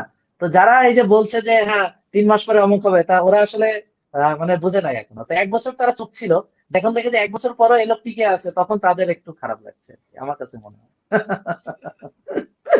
আচ্ছা। তো ভাইয়া যে বিষয়টা আসলে আপনি খুব চমৎকারভাবে উপস্থাপনা করেছেন আলহামদুলিল্লাহ। তো যেটা আপনি বললেন আমার কাছে খুবই জিনিসটা মানে আমার হৃদয়ে লাগলো আরকি, যে আপনি আ ওই যে আপনি পাহাড়ের উপরে উঠতেছিলেন। তো তখন আপনি হেরা গুহাতে যখন গেলেন, তো ওই সময়টা আপনাকে খুবই একটা মানে মোটিভেশনাল একটা সিস্টেম হিসেবে আপনার জন্য কাজ করেছে। এবং সত্যিকার অর্থে তাই, যে আসলে আমিও অবাক হলাম আপনার কথাটা শুনে, যে রাসূল সাল্লাল্লাহু আলাইহি সাল্লাম ওই সময় তার বয়স ছিল 40 এর মতো। সে ওই সময় প্রতিদিন ওইখানে আসতো, যেত, বা মা খাদিজা রাদিয়াল্লাহু আনহা তারাও ওখানে যেতেন। মানে তাদের এনার্জি তাহলে আমাদের চাইতে কত বেশি ছিল। এবং রাসূল সাল্লাল্লাহু আলাইহি সাল্লাম যেহেতু চিন্তার বাইরে, আমাদেরকে, আমরা মানুষ হিসেবেই না, আমরা মানুষই না আসলে। তো রাসূল সাল্লাল্লাহু আলাইহি সাল্লাম যে ধরনের খাবার পদ্ধতি বর্ণনা করে গিয়েছেন, তো উনি তো ওইটাই ব্যবহার করতেন এবং ওইটা ব্যবহার করেই উনি এরকম শক্তিশালী ছিলেন আলহামদুলিল্লাহ। তো আপনিও দেখা যাচ্ছে যে ওই ধরনেরই ট্রিটমেন্ট দিচ্ছেন, বা খাবার-দাবারের ক্ষেত্রে ওই ধরনের নিয়ম-কানুনগুলো আমাদেরকে ফলো করতে বলতেছেন। তো ইনশাআল্লাহ আশা করি আল্লাহ তাআলার যদি রহমত থাকে, তাহলে আপনার টিপস গুলো ফলো করলে, তাহলে ইনশাআল্লাহ হয়তো আমাদের যারা দেখতেছেন ইনশাআল্লাহ তারাও হয়তো এরকম শক্তিশালী হতে পারবে ইনশাআল্লাহ, আল্লাহ যদি কবুল করেন। তো খুবই ইনশাআল্লাহ। চমৎকার একটি কথা বললেন ভাই। তো আমরা আপনার কাছ থেকে আরো বেশ কিছু জিনিস জানতে চাই। যেমন একটা আমার নিজের মধ্যেই একটা কোয়েশ্চেন আমি আপনাকে করি। তো তাহলে সবাই জানতে পারবে খুব ভালোভাবে ইনশাআল্লাহ। আ আমাদের পবিত্র কোরআনে আ আপনি যদি সূরা আন-নিসা দেখেন, সূরা আন-নিসার আপনি ২৯ নম্বর আয়াতে দেখবেন যে সেখানে বলা আছে, তোমরা নিজেরা নিজেদেরকে হত্যা করো না। আবার পবিত্র কোরআনে সূরা আল-বাকারার ১৯৫ নম্বর আয়াতে বলা আছে যে, তোমরা নিজেরা নিজেদেরকে ধ্বংসের দিকে ঠেলে দিও না। এমন ব্যয় করো না যে ব্যয় বা যে টাকা-পয়সার খরচ তোমাদেরকে ধ্বংসের দিকে নিয়ে যায়। সো আ সিগারেট খাওয়া বা ধূমপান করা, তো এটা মানে ওয়ান কাইন্ড অফ মানে নিজেকে নিজে হত্যা করার মতোই। তো আ এজন্য আলেমরা বলে থাকে যে আসলে এই জিনিসটা খাওয়া হারাম। তো আপনি যদি একটু বলতেন যে মেডিকেল সায়েন্স অনুযায়ী আসলে সিগারেট বা এই ধূমপান করাটা কতটুকু ক্ষতিকর? আমাদের দর্শকদের উদ্দেশ্যে যদি একটু বলতেন। আমি আমার রোগীদেরকে বলি, জিজ্ঞেস করি যে আপনি সিগারেট খান কিনা, বলে যে হ্যাঁ স্যার খাই। আমি বললাম আপনার কোনো শত্রু আছে? বলে চিন্তা ভাবনা করে, কেউ বলে আছে, কেউ বলে নাই। আমি বললাম লাগবে না, শত্রু লাগবে না। বলে স্যার কেন, কি হয়েছে? তাহলে আপনি নিজেই নিজের শত্রু, হ্যাঁ, আপনার কেন শত্রু লাগবে? তো একটা লোক আমার কাছে টাকা পয়সা খরচ করে দেখাতে আসছে, সে সুস্থ হতে চায়, সে ট্যাবলেট খেয়ে সুস্থ হবে, আসলে সে নিজে সুস্থ হতে সত্যি চায় না। সে মানে সে নিজেকে নিজে অসুস্থ করতে চায়। হ্যাঁ, আমি সবসময় বলি যে কলসির যদি ফুটা থাকে, সেই কলসিতে পানি ঢেলে তো কোনো লাভ নেই। আর রাইট। অসুস্থতা এবং সুস্থতা কখনো, তুমি একটা কথা বলেছো না যে হারামকে হালালের সঙ্গে মিশিও না। হ্যাঁ, হ্যাঁ, একটা কথা বলেছে না, হারামকে হালালের সঙ্গে মিশিও না। হ্যাঁ, তো ঠিক একই রকম অসুস্থতাকে সুস্থতার সঙ্গে মিশিও না। হ্যাঁ, যে লোক সুস্থ থাকতে চায়, যে নিজেকে ভালোবাসে, সে অসুস্থ কেন থাকতে চাইবে? বলে স্যার আমি সুস্থ থাকতে চাই। মিথ্যা কথা। কিভাবে সুস্থ থাকতে চান আপনি? আপনি তো অসুস্থ থাকার সব পায়তারা করলেন, এখন আপনি বলতেছেন যে আপনি সুস্থ থাকতে চান, তাই হয় নাকি? আপনার একটা সুস্থ ফুসফুস, সেটার ইমিউনিটি ধ্বংস করে দিলেন আপনি। যে করোনাতে অনেক মানে ধূমপায়ী মানে এফেক্টেড হয়েছে, তারা খুব সাফার করেছে, কেউ মরেও গেছে, যারা বেঁচে আছে দে সাফার্ড লট, এন্ড তাদের অনেক জায়গায় ফাইব্রোসিস হয়ে গেছে, অনেক মনে করেন যে ভাইরাল ইয়েগুলা যেগুলা এটা সাক্ষী রেখে গেছে, এমআরআই তে দেখা যাচ্ছে, হ্যাঁ, যে এগুলা করে যে এখানে স্পট পড়ে গিয়েছে। তো ধূমপান করলে অনেকগুলা ক্ষতিকর। এই ধূমপানের লেকচার দিলে আজকে রাত পোহায় যাবে। তো সংক্ষেপে বলি সাধারণ মানুষের বোঝার জন্য, যে আমাদের ফুসফুসের যে first line of defence, innate immunity বলে একটা কথা আছে, ইননেট ইমিউনিটি, যেটার ভিতরে এই যে ফুসফুসের ভিতরের যে আবরণ গুলা আছে, সেগুলা একটা শেপ আছে। হ্যাঁ, যে কলামনার একটা শেপ আছে, কলামনার এপিথেলিয়াম। তো এটা যখন দীর্ঘদিন ধরে কেউ ধূমপান করে, এটা কিউবাইডাল আকার ধারণ করে, এটা তো জানা আছে নাকি? হ্যাঁ, এটা তো সবাই জানে। তার মানে এটার যে স্ট্রাকচারাল ইন্টিগ্রিটিটা ভালো থাকে না, এটা শেপ নষ্ট হয়ে যায়। যেই কারণে এগুলাকে দেওয়া হয়েছিল সেই কারণটা আর ওখানে থাকে না। অর্থাৎ ফুসফুসকে ডিফেন্স করার জায়গায় এটা উল্টো অফেন্স করে, রোগ জীবাণুকে দাওয়াত করে ভিতরে ঢুকায়। সে ফর এক্সাম্পল, যারা সিওপিডি রোগী, মানে দীর্ঘমেয়াদী শ্বাসরোগ, বিশেষ করে সিওপিডি, হ্যাঁ, এদের রুট কজ হচ্ছে স্মোকিং। হতে পারে সিগারেট স্মোকিং অথবা বায়োমাস ফুয়েল, যেটাই হোক, বা বায়ু দূষণ। তো আসল রুট কজটা কিন্তু মেজরিটিতে হচ্ছে স্মোকিং, মানে নিজে খেয়ে খেয়ে ফুসফুসের 12টা বাজিয়েছে, এখন এসে বলছে আমার একটা রোগ হয়েছে। আরে রোগ হয়নি, তুই রোগ বানাইছিস। রোগ হবে কি জন্য? হ্যাঁ, তুই তো রোগ বানাইছিস, অনেকদিন কষ্ট করছো, অনেক টাকা খরচ করছো। হ্যাঁ, রোগ তো আর এমনি হয় নাই। তোমাকে এর জন্য ভাবে নিয়মিত ভাবে চর্চা করতে হয়েছে, মানে প্রতিদিন কয়েকটি শলাকা পান করতে হয়েছে, নিয়মিত চর্চা করতে হয়েছে, অনেক টাকা খরচ করতে হয়েছে। কারণ এই টাকাগুলো তো আকাশ থেকে পড়ে না, এই টাকাগুলো তো হয়তো আপনি পরিবারের জন্য ব্যয় করতে পারতেন, সুস্বাস্থ্যের জন্য ব্যয় করতে পারতেন। তা না করে আপনি টাকাগুলাকে খরচ করেছেন। এই যে আপনি যে কোরআনের আয়াতটা বললেন, তার মানে আপনি কি করেছেন? অপচয় করেছেন। এটা অপচয় শুধু করেছেন তাই না, বিষ কিনে খেয়েছেন, আপনি বিষ খেয়েছেন। এত বছর ধরে আপনি এটাকে ইরিটেট করেছেন। ফুসফুসকে যত্ন করার কথা, ভাই আমি একটা কথা বলি, দেখেন আল্লাহ তাআলা আপনার হিসাব নিবে, এটা মনে রাখেন। আপনার আপনার যে শরীরটা, এটা আল্লাহ তাআলা নিয়ামত হিসাবে আপনাকে দিয়েছে, এটা মনে রাখেন। রাইট। হ্যাঁ, আপনি আল্লাহকে বিশ্বাস করেন বা আপনি যে ধর্মেরই হন না কেন, আল্লাহ তাআলা আপনাকে সৃষ্টিকর্তা, আপনাকে ঈশ্বর আপনাকে নিয়ামত হিসেবে এটা দিয়েছেন, তাই না? নিয়ামত হিসেবে দিয়েছেন। আপনি যে যার ধর্মে বিশ্বাস করেন, হ্যাঁ, এই নিয়ামতের খেয়ানত করবেন না, এটা হচ্ছে আমার কথা। এবং এবং আপনাকে জবাবদিহি করতে হবে। এই ফুসফুস আপনার বিরুদ্ধে সাক্ষী দেবে, বলবে যে দেখেন আল্লাহ আমারে কি করছে আপনার বান্দা। হ্যাঁ, এটা দিছিল আপনি আপনার অক্সিজেন নেওয়ার জন্য, সে এটা নষ্ট করে ফেলছে। হ্যাঁ, যন্ত্রটা শেষ করছে সে, আমাকে অত্যাচার করছে, আমাকে নির্যাতন করছে, আমাকে নিপীড়ন করছে, সে সাক্ষী দিতে হবে, আমার কাছে মনে হয় আর কি। তো আপনার কাছে কি মনে হয়, এরা হবে না? অবশ্যই হবে। প্রতিটা অর্গান, আপনি অবশ্যই আল্লাহ রাইট। বলেছেন না, চোখ সাক্ষী দেবে, সবকিছু সাক্ষী দিবে। আপনি যাদের প্রতি নিয়ামতের খেয়ানত করবেন, আপনি যে আপনাকে আমানত যেটা দিয়েছে, আমানতের যদি খেয়ানত করেন আপনি, এটা তো আমানত। কারণ আমার পৃথিবীতে থাকার জন্য এই দেহটা আমার দরকার নাকি?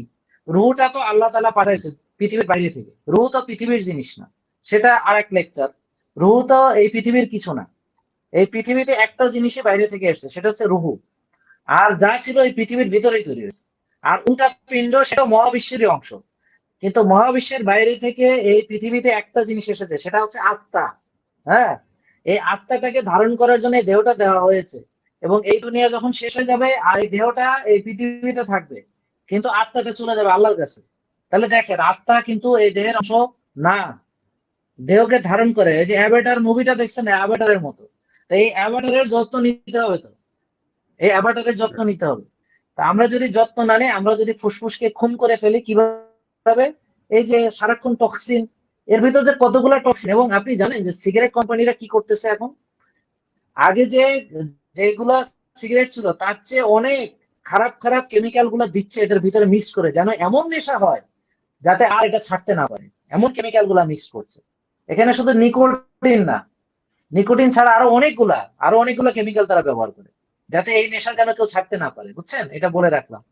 এরপর এই এটার যে নেশাটা হয়, এটার পাথওয়ে এত শক্ত, হ্যাঁ, যেটা কিনা নেশা করে, যেটা মানে হেরোইন, প্যাথেডিন, এগুলোর চেয়ে শক্তিশালী নেশা হয় এটা।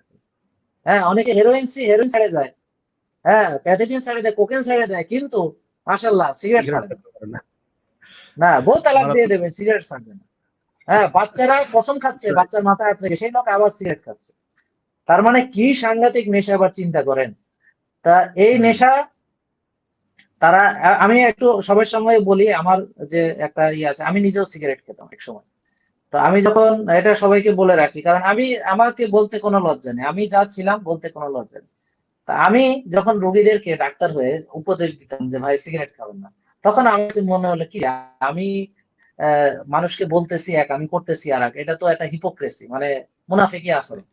তা আমি বললাম যে আহ, একদিন ওই যে সিগারেট খেতে খেতে, হ্যাঁ, আমার সঙ্গে একটা ওষুধ কোম্পানির একজন ইয়ে ছিল, প্রতিনিধি ছিল সেখানে, এসিআই কোম্পানির মাহবুব, তার নাম মনে আছে আমার।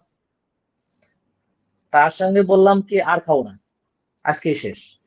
আর জীবনে খাইনি, কি হয়েছে, মরে গেছি? মরে যায়নি, কিন্তু বেঁচে গিয়েছি। তো স্ট্রং ডিজায়ার, আমি বলেছি খাবো না, আমার প্রতিজ্ঞা, দৃঢ় প্রতিজ্ঞা, আমি পুরুষ মানুষ, সেই হিসেবে আমি যে প্রতিজ্ঞা করবো সেটা ভঙ্গ করবো না, কোনো মেয়ে মানুষেরও এটা ভঙ্গ করা উচিত না, তাই না? কিন্তু আমার তো একটা ইয়ে আছে, যে ইগো আছে, যে ঠিক আছে, ইগোটাকে ভালোভাবে কাজে লাগাই, যে বলেছি আমি কথা, যেটা দিয়েছি সেটাই রাখবো। জিত, আমার আব্বা বলতেন যে জিত করো, ভালো কাজে করো, জিত ভালো কাজের জন্য ভালো। তো এখন অনেকে বলে সিগারেট খাওয়ার টিপস কি, খাবো না, দেখি 2 সপ্তাহে মরে যায় কিনা। মরে যাওয়া গেলে তখন দেখা যায়, মরে তো যাচ্ছি না। তো যাই হোক, কথা হচ্ছে এটার ক্ষতিকর দিকের কোনো অভাব নেই, যদি মানুষ শুধু নিকোটিনের ক্ষতি নিয়ে রিসার্চ করে হবে না, নিকোটিন ছাড়াও অনেক কিছু আছে এখানে ভিতরে ঢুকানো, এবং এটা Right. মস্তিষ্ককে পর্যন্ত এফেক্ট করে, প্রতিটা হুম। মাইক্রোভাস্কুলার ইনজুরি করে, মাইক্রো ভেসেল গুলাকে ইনজুরি করে, আর্টারি গুলাকে শক্ত করে দেয়। হ্যাঁ, আর্টারি প্রসারিত হতে পারে না, এই যে ব্লাড প্রেশারের রুট কজ, আপনি যে কোনো ডিজিজের রুট কজের নাম্বার 1 মডিফায়াবল রিস্ক ফ্যাক্টর হচ্ছে সিগারেট স্মোকিং। যে কোনো, আমরা পরীক্ষার খাতায় যে কোনো ডিজিজ আসলে এটা লিখে দিতাম সবার আগে, যে এটা পারবো অন্তত, হ্যাঁ, স্মোকিং, হ্যাঁ, যে হবে, উত্তর সঠিক হবে। হ্যাঁ, তো এই যে সিগারেট স্মোকিং হাজারটা রোগের রুট কজ, হ্যাঁ, মেইন কারণ, কালপ্রিট। তো এই জন্য এটার ক্ষতিকর দিক, এবং করোনা বলেন, যেটাই বলেন, যে ইননেট ইমিউন সিস্টেমকে ধ্বংস করে দিচ্ছে, হ্যাঁ, এবং ফুসফুসকে ক্যান্সার হতে সহায়তা করছে, এবং এটার যে স্বাভাবিক যে স্ট্রাকচার, সেই স্ট্রাকচারটাকে একদম নষ্ট করে দিতেছে, আচ্ছা। এবং কোন কোন ক্ষেত্রে ধ্বংস করে দিচ্ছে। তো অ্যালকোহল, এটাও যেমন, এটা তো হারামি, এটা তো হারাম, হ্যাঁ, এতে জি। কোনো সন্দেহ নাই, এটা তো হারামি, এতে কোনো সন্দেহ নাই, কিন্তু সিগারেটও এরকমই হারাম, হ্যাঁ, সিগারেটও এরকমই জি। হারাম। তো এবং সিগারেটটা আসলে একজন ভাই ডাক্তার হিসেবে, সিগারেটটা আলেমরা আমি আসলে বলতেছি এই যে বিষয়গুলোকে। এটা হারাম। জি। মানে রাইট। আমাদের ডাক্তারদের ফতোয়া আমাদের। দিতে হবে না, আলেমরা তো ফতোয়া দিচ্ছে, আমরা জি, ডাক্তাররা একটা আলেমদের ফতোয়া ফতোয়া দিই। এটা হারাম। হ্যাঁ, আমি ডাক্তার হিসেবে ফতোয়া দিলাম যে এটা হারাম, বুঝলেন না? আমাদের ডাক্তারি ফতোয়াতেও হারাম, আলেমদের আচ্ছা। ফতোয়াতে হারাম, মানে আপনি এটা মনের ডাক্তার বলেন, শরীরের ডাক্তার বলেন, আর হচ্ছে আত্মার ডাক্তার বলেন, হ্যাঁ, সব ডাক্তাররাই বলবে এটা হারাম, কারণ ক্ষতিকর রাইট। জিনিস কেউ হালাল বলবে ক্ষতি না। করছে। রাইট। তো আসলে দর্শক আপনারা দেখতেই পারলেন যে আপনারা এখানে যারা আমাদের ভিডিওটা দেখতেছেন অনেকেই হয়তো স্মোকিং করেন। তো আসলে কোরআন থেকেও আপনাদেরকে বললাম, তারপরে আমাদের শ্রদ্ধেয় জাহাঙ্গীর কবির স্যার তিনিও আপনাদেরকে বুঝিয়ে বললেন যে আসলে এটা কতটা ক্ষতিকর। তো আশা করি যারা এই বিষয়গুলো আগে অভ্যস্ত ছিলেন তারা অবশ্যই ইনশাআল্লাহ স্যারের কথাগুলো শুনে অবশ্যই ত্যাগ করার চেষ্টা করবেন। আর স্যার বললেন যে তিনিও একসময় আসলে মানে সিগারেট স্মোকিং করতেন, বাট তখন যখন তিনি বুঝতে পারলেন যে এটা খুবই খারাপ জিনিস এবং তিনি নিজের সাথে নিজে একটা প্রতিজ্ঞাবদ্ধ হলেন, তখন কিন্তু তিনি এটা ছাড়তে পেরেছেন। ইনশাল্লাহ আপনারাও যদি চেষ্টা করেন আপনারাও ছাড়তে পারবেন। আপনাদের সামনে একদম জলজন্ত উদাহরণ স্যার জাহাঙ্গীর কবির, তিনি নিজে এটা ছেড়েছেন, ইনশাল্লাহ আপনারাও পারবেন। তো ভাই আমরা আপনার কাছে একটা গুরুত্বপূর্ণ বিষয় জানতে চাই, সেটা হচ্ছে অনেকেই আছে যারা মানে পানি একদমই কম খেয়ে থাকে। তো পানি এই জন্যই কম খায় যে বেশি বেশি পেশাব করতে হবে। তো এই চিন্তা থেকে হয়তো অনেক পানি কম খেয়ে ফেলে। তো এটা এরকম যারা করে আসলে হয়তো আমাদের দর্শকরা অনেকে এরকম করতে পারে। তো এটা কতটুকু ক্ষতিকর আসলে আপনি যদি বলতেন? প্রথমত হচ্ছে পানি জীবন, পানি মরণ। হ্যাঁ, আমি যেহেতু আপনি প্রশ্ন করেছেন ডিহাইড্রেশন সম্পর্কে, আমি আসলে দর্শকদেরকে দুটো সম্পর্কে বলতে চাই। আবার আরেক দল আছে, তারা, আমরা ডাক্তাররা বলি যে বেশি বেশি পানি খাবেন, তারা লিমিটটা বুঝে না, 7 লিটার পানি খায়। হ্যাঁ, 4 লিটার, 5 লিটার, 6 লিটার পানি খায়। হ্যাঁ, তো এরকম, এটা আবার ব্লাডারের জন্য ভালো না। এটা আবার আপনার ইলেকট্রোলাইট ইমব্যালেন্স করতে সহায়তা করে। কিরকম, আমি সহজভাবে বলি যে একটা প্রস্রাব শুধু পানি নয়, হুম। প্রস্রাবের সঙ্গে সব ইলেকট্রোলাইট নিয়ে বের হয়। হ্যাঁ, কিডনির ভিতর দিয়ে যখন যায়, ইলেকট্রোলাইটস গুলাকে নিয়ে বেরিয়ে যায়। তা আপনি যদি বেশি বেশি পানি খান, হ্যাঁ, তাহলে কি হবে? প্রস্রাব তো শুধু পানি না, পানিতে কিছু নাই, শুধুই পানি, এখানে কোনো ইলেকট্রোলাইটস নাই। মিনারেল যা থাকার কথা সেটা নাই, অথবা অধিক পরিমাণে আছে, অথবা টক্সিন আছে, বরং পানিতেই ভেজাল। হ্যাঁ, সেটা নিয়ে আরেক আলোচনা, সেটা না করি। ধরে নিই যে পানিতে কিছুই নাই তেমন। তো এই পানিটা যদি যত বেশি খাবেন, আপনার কি হবে?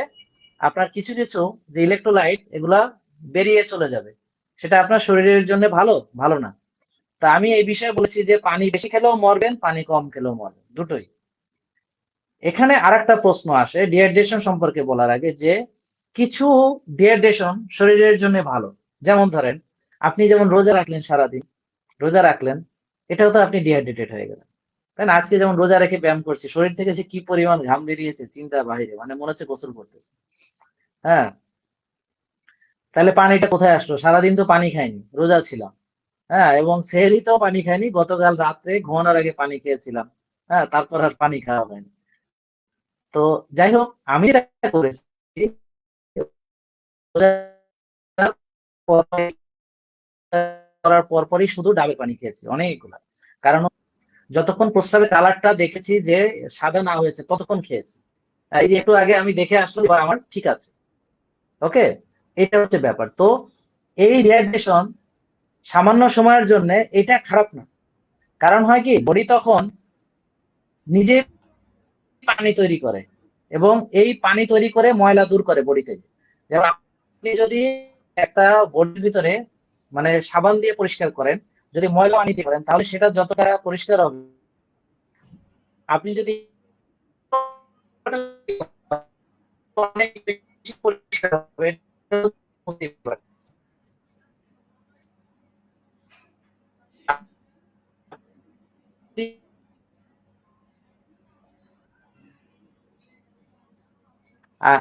আচ্ছা, পানিও খাচ্ছে ঠিক তৈরি করে। তবে সেটার একটা সার্টেন লিমিটেশন আছে, সেটা দীর্ঘ সময়ের জন্য না, অল্প সময়ের জন্য। হ্যাঁ, অল্প সময়ের জন্য। আমার কথা শোনা যাচ্ছে? হ্যাঁ, এখন এখন শোনা যাচ্ছে, এখন শোনা যাচ্ছে। মাঝখানে একটু সমস্যা আচ্ছা, হয়েছিল। সেটা অল্প সময়ের জন্য।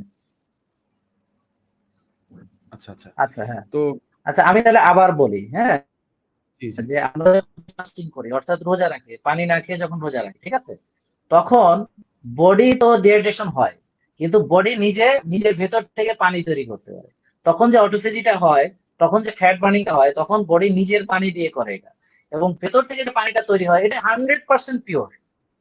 এটা আচ্ছা। বাইরের পানি না, এটা 100% পিওর, একদম জমজমের পানি। হ্যাঁ, বুঝতে পারছেন? তো 100% পিওর ওইটা। তো ওই পানিটা আপনার, ওইটা কোনো আপনাকে ক্ষতি করবে না, বরং উপকার করে। কিন্তু এটা যদি আপনি অনেক সময় ধরে করেন, সেটা আপনার মারাত্মক ক্ষতি, মৃত্যু পর্যন্ত ডেকে আনতে পারে। আর বাকিগুলো তো বাদই দিলাম। ইলেকট্রোলাইট ইমব্যালেন্স করবে, যদি আপনি ডিহাইড্রেশন থাকে লং টার্মের জন্য, ইলেকট্রোলাইট ইমব্যালেন্স করবে। আপনার হাইপোভলিমিক শক হতে পারে, আপনার বডির টেম্পারেচার মারাত্মক ভাবে বেড়ে যেতে পর্যন্ত। রিপিটেডলি যারা এরকম পানি কম খায়, তাদের তো ইনফেকশন, প্রস্রাবে তাদের প্রস্রাবে ইনফেকশন হয়। এবং বিশেষ করে অনেক সময় তো গাড়িতে চড়ে বা কোথাও বেড়াতে যায়, তো তারা পানি খেতে চায় না, কারণ ওই যে বাথরুমটা নোংরা, বা গাড়ি থেকে নামতে হবে, বা অনেকক্ষণ গাড়ি চড়বে। তো এই জন্য মেয়েদের বেশি রিপিটেড ইউটিআই, ইনফেকশন। তো পানিটা আচ্ছা, আচ্ছা। একরকম।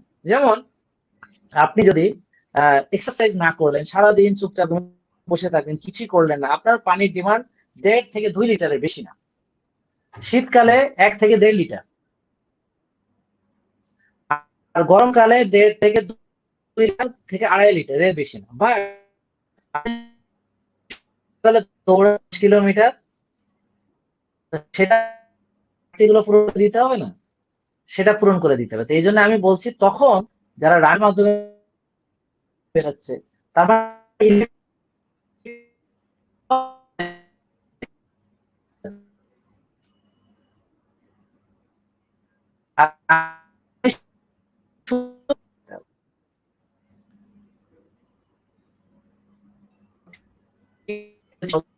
হ্যাঁ, তো খাবার ডায়রিয়া হলে তো আমাদের খেতেই হবে, তবে আমরা চেষ্টা করবো ডাবের পানিটা খেতে। ডাবের পানিটার ভিতরে প্রচুর ইলেক্ট্রোলাইটস আছে, এটা ঠিক আছে।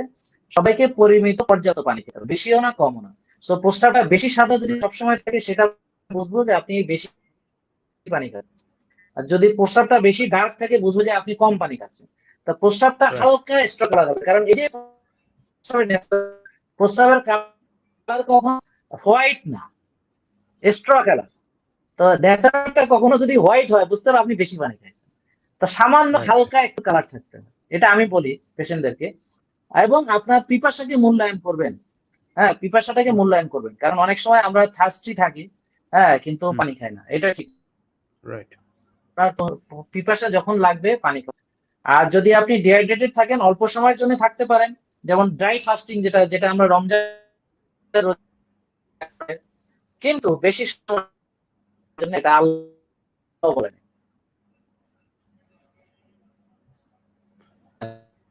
তো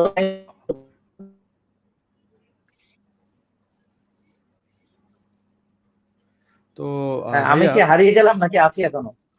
না আপনি হারিয়ে যান নাই, আছেন।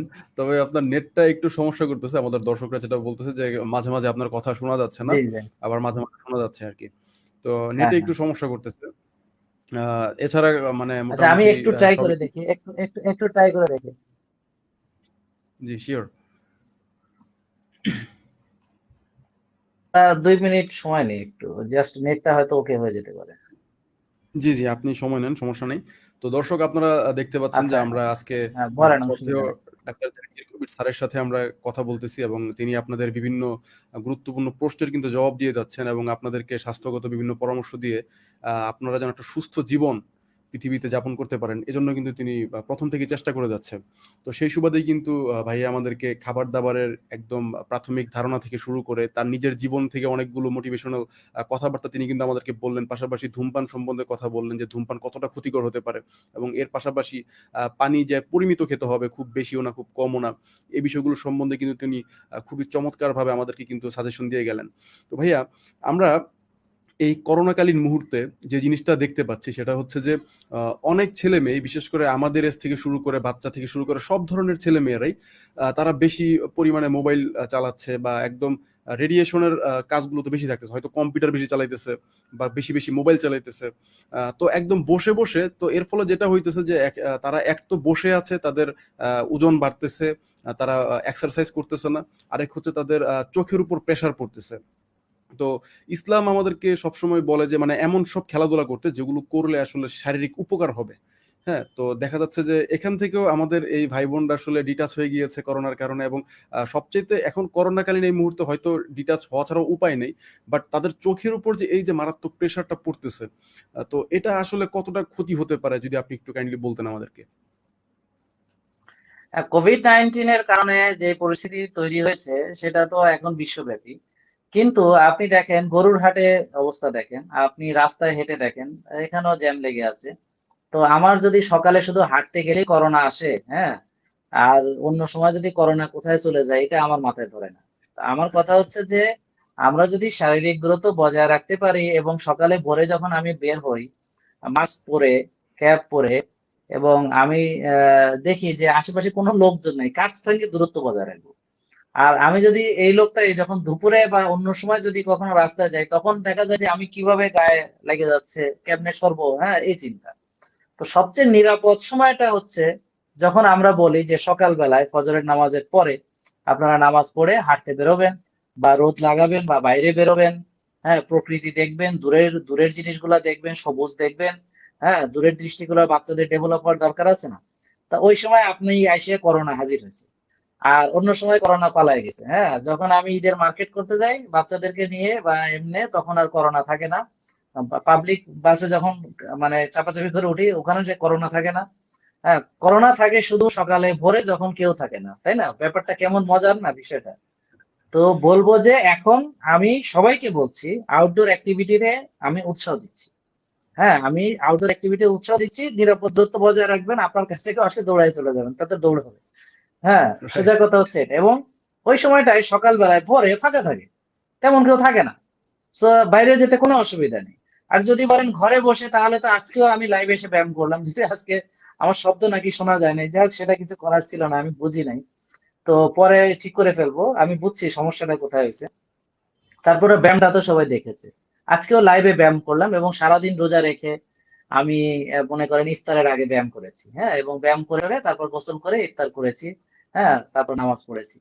তো এটা দেখানোর জন্য যে আসলে ঘরে বসেও ব্যায়াম করা যায়। হ্যাঁ, রাইট। আরেকটা বিষয় আপনি যেটা বললেন, এটা জাতীয় সমস্যা, ইন্টারন্যাশনাল প্রবলেম। সেটা হচ্ছে সারা বিশ্বের বাচ্চারা আজকে মোবাইল ডিভাইস ইন্টারনেটের দিকে আসক্তি হচ্ছে। এই আসক্তিটা মাশাল্লাহ, সেটা ওই কোকেন হেরোইনের আসক্তির মতোই।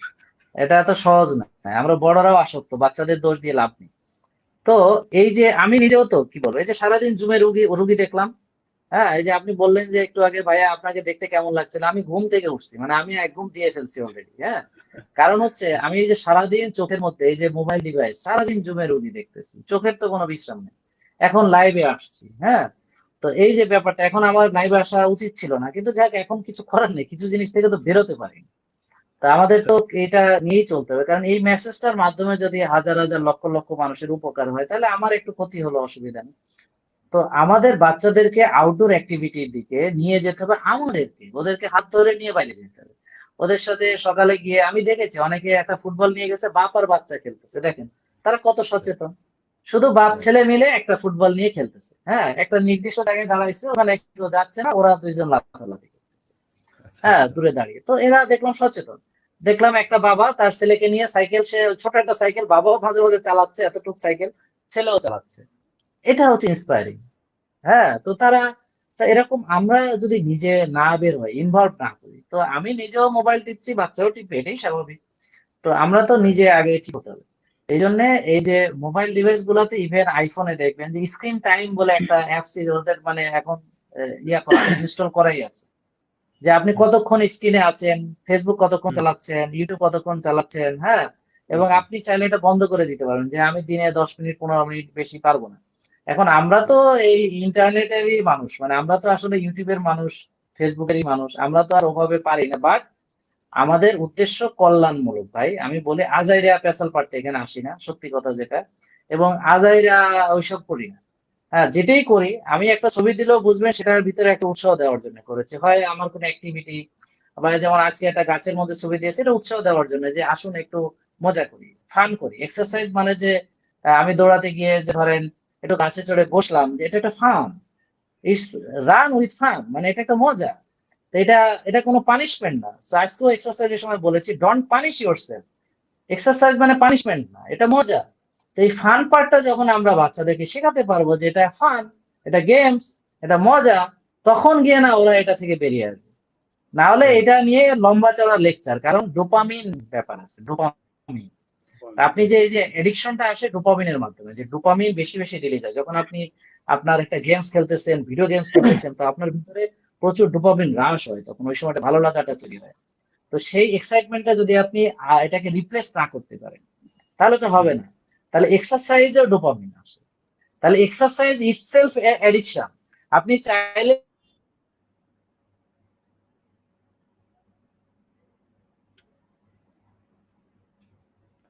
এক্সারসাইজ এডিক্ট হতে পারেন, বুঝতে পারছেন? তো সেটা ভালো। তাহলে অনেকে বলে না জিম ফ্রিক, সেটা ভালো না, যে আমি যে 10 ঘন্টা জিম করলাম, 5 ঘন্টা জিম করলাম, এটা তো মানে আনহেলদি। আর আমি কি সারাদিন জিম করবো নাকি? আমি সারাদিন কাজ করব, হয়তো 1 ঘন্টা আধা ঘন্টা এক্সারসাইজ করবো, তাই না? তো জি। এইটা আমাদেরকে বুঝতে হবে, কেউ সারাদিন তো আর জিম করবে না, কেউ সারাদিন দৌড়াবে না। হ্যাঁ, তো এই জন্য আমাদেরকে অল্টারনেট দেখাতে হবে, নাহলে হবে না। আমরা যদি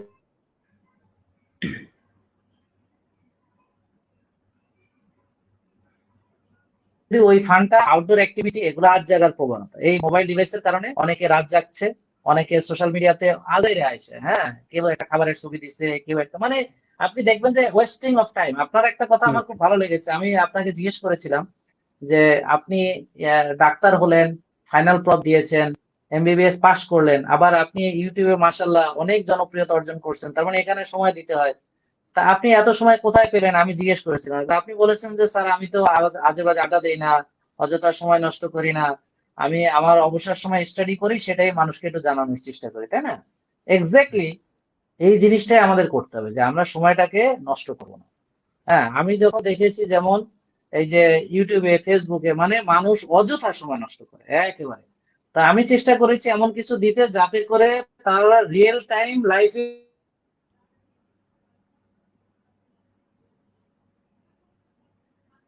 উপকৃত হচ্ছে। একেবারে 12টা 14টা হয়, যার ডায়াবেটিস ভালো হয় না, ইনসুলিন নিতে হয়, মানে জীবনটা হেল হয়ে যায়, মানে মনে হয় যে জীবনটা একটা বোঝা, মরে গেলে ভালো হতো, মরছি না কেন। এই সময় থেকে যখন সে সুস্থভাবে ফেরত চলে আসে এবং আপনার যখন সে দেখে বিনা ওষুধে ভালো আছে, মানে ওর অনুভূতি কোনো ভাষা দিয়ে আপনি এটা বর্ণনা করা সম্ভব না।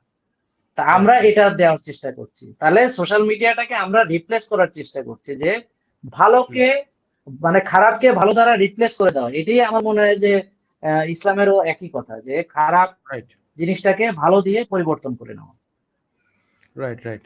তো দর্শক আপনারা দেখতে পারলেন যে আসলে কি করতে হবে বাচ্চাদেরকে যদি আপনারা এই ধরনের মোবাইল ডিভাইস থেকে একটু দূরে সরাতে চান, তাহলে জাহাঙ্গীর কবির ভাই কিন্তু খুব চমৎকারভাবে আপনাদেরকে ব্যাখ্যা করে বোঝালেন যে ভালো কাজের দিকে তাদেরকে আকৃষ্ট করে তুলতে হবে। হতে পারে সেটা একটু ব্যায়াম বা একটু খেলাধুলা।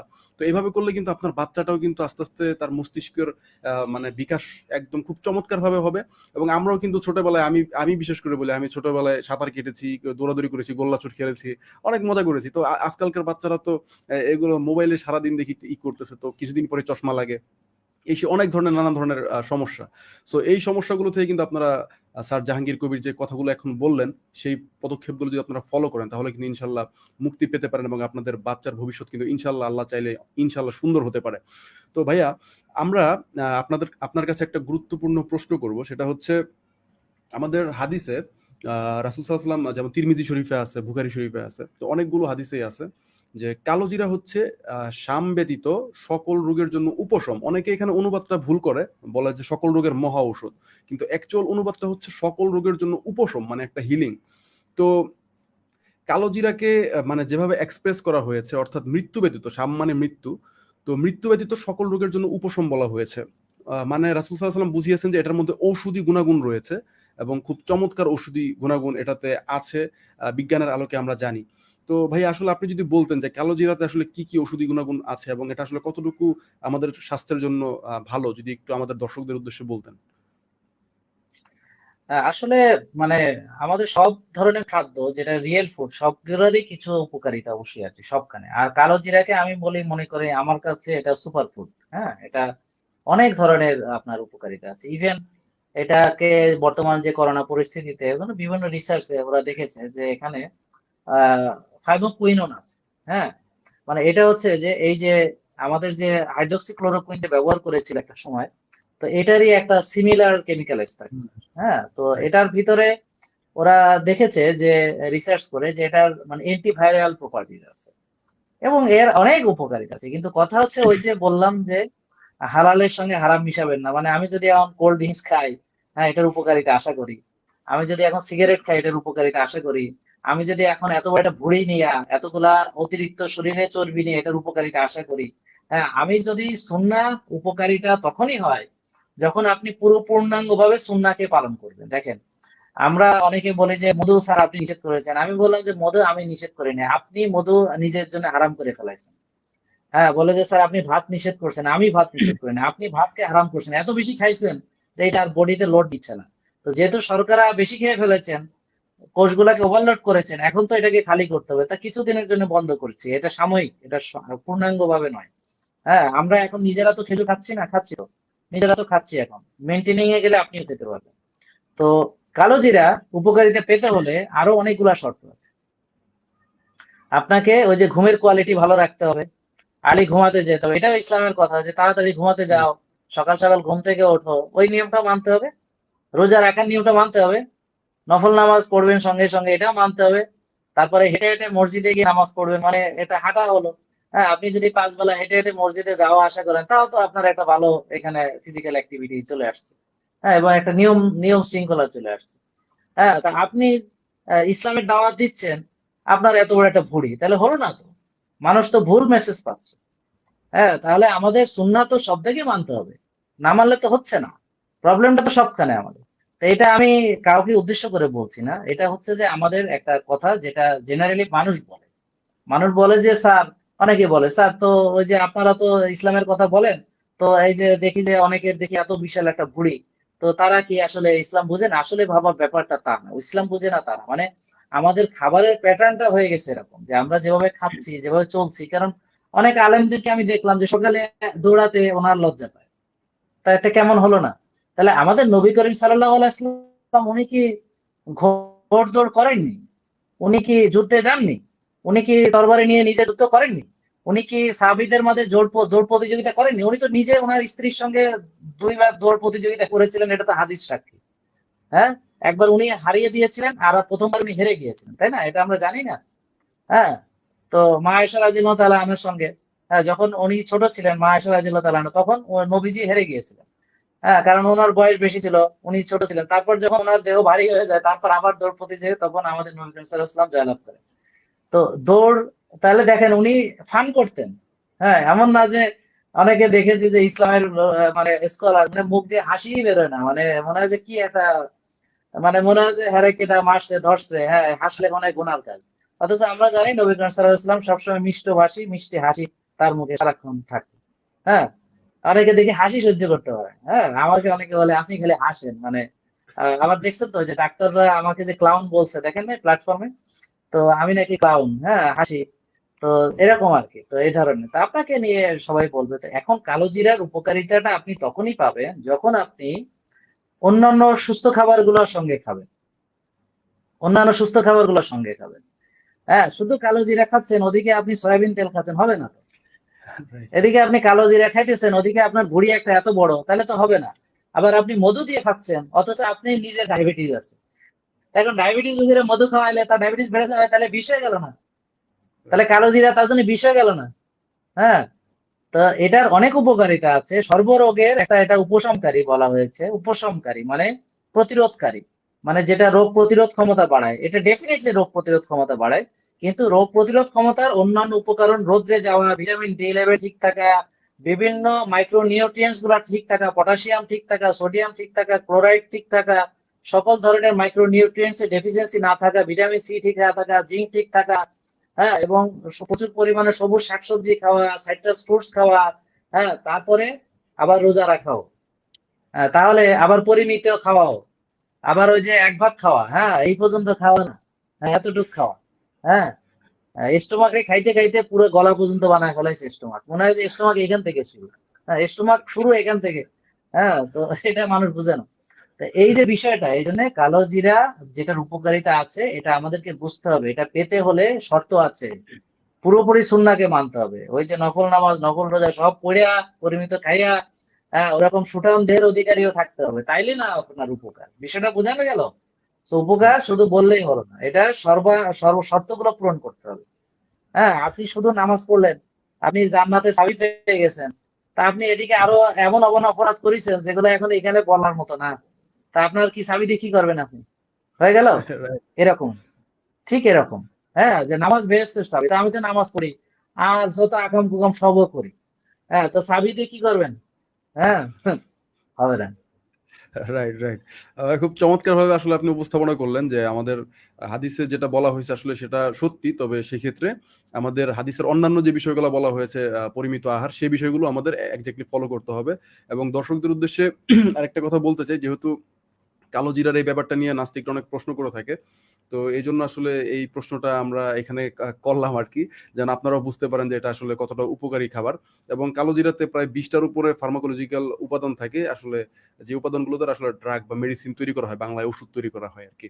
তো আমাদের শ্রদ্ধেয় স্যার যেটা বললেন যে থাইমোকুইনন, এছাড়াও থাইমোহাইড্রোকুইনন, ডাইথাইমোকুইনন, অনেক ধরনের কেমিক্যাল থাকে এখানে। তো এই বিষয়গুলো আসলে মানে এই ফ্যাক্টর গুলো ড্রাগ তৈরির ক্ষেত্রে ব্যবহৃত হয়।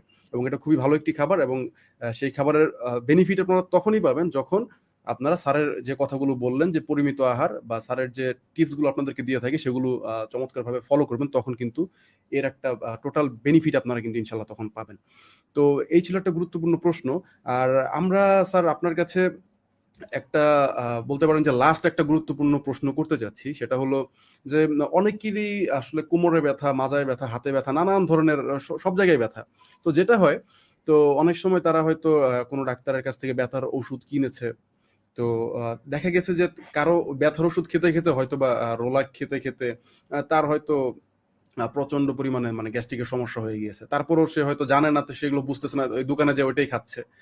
দেখা যাচ্ছে যে মানে বেশি পরিমাণে ব্যথার ওষুধ ডাক্তারের পরামর্শ ছাড়া খেতে, খেতে সে জানে যে এটা খেলে ব্যথা কমে যায়, সে এটাই খাচ্ছে বারবার।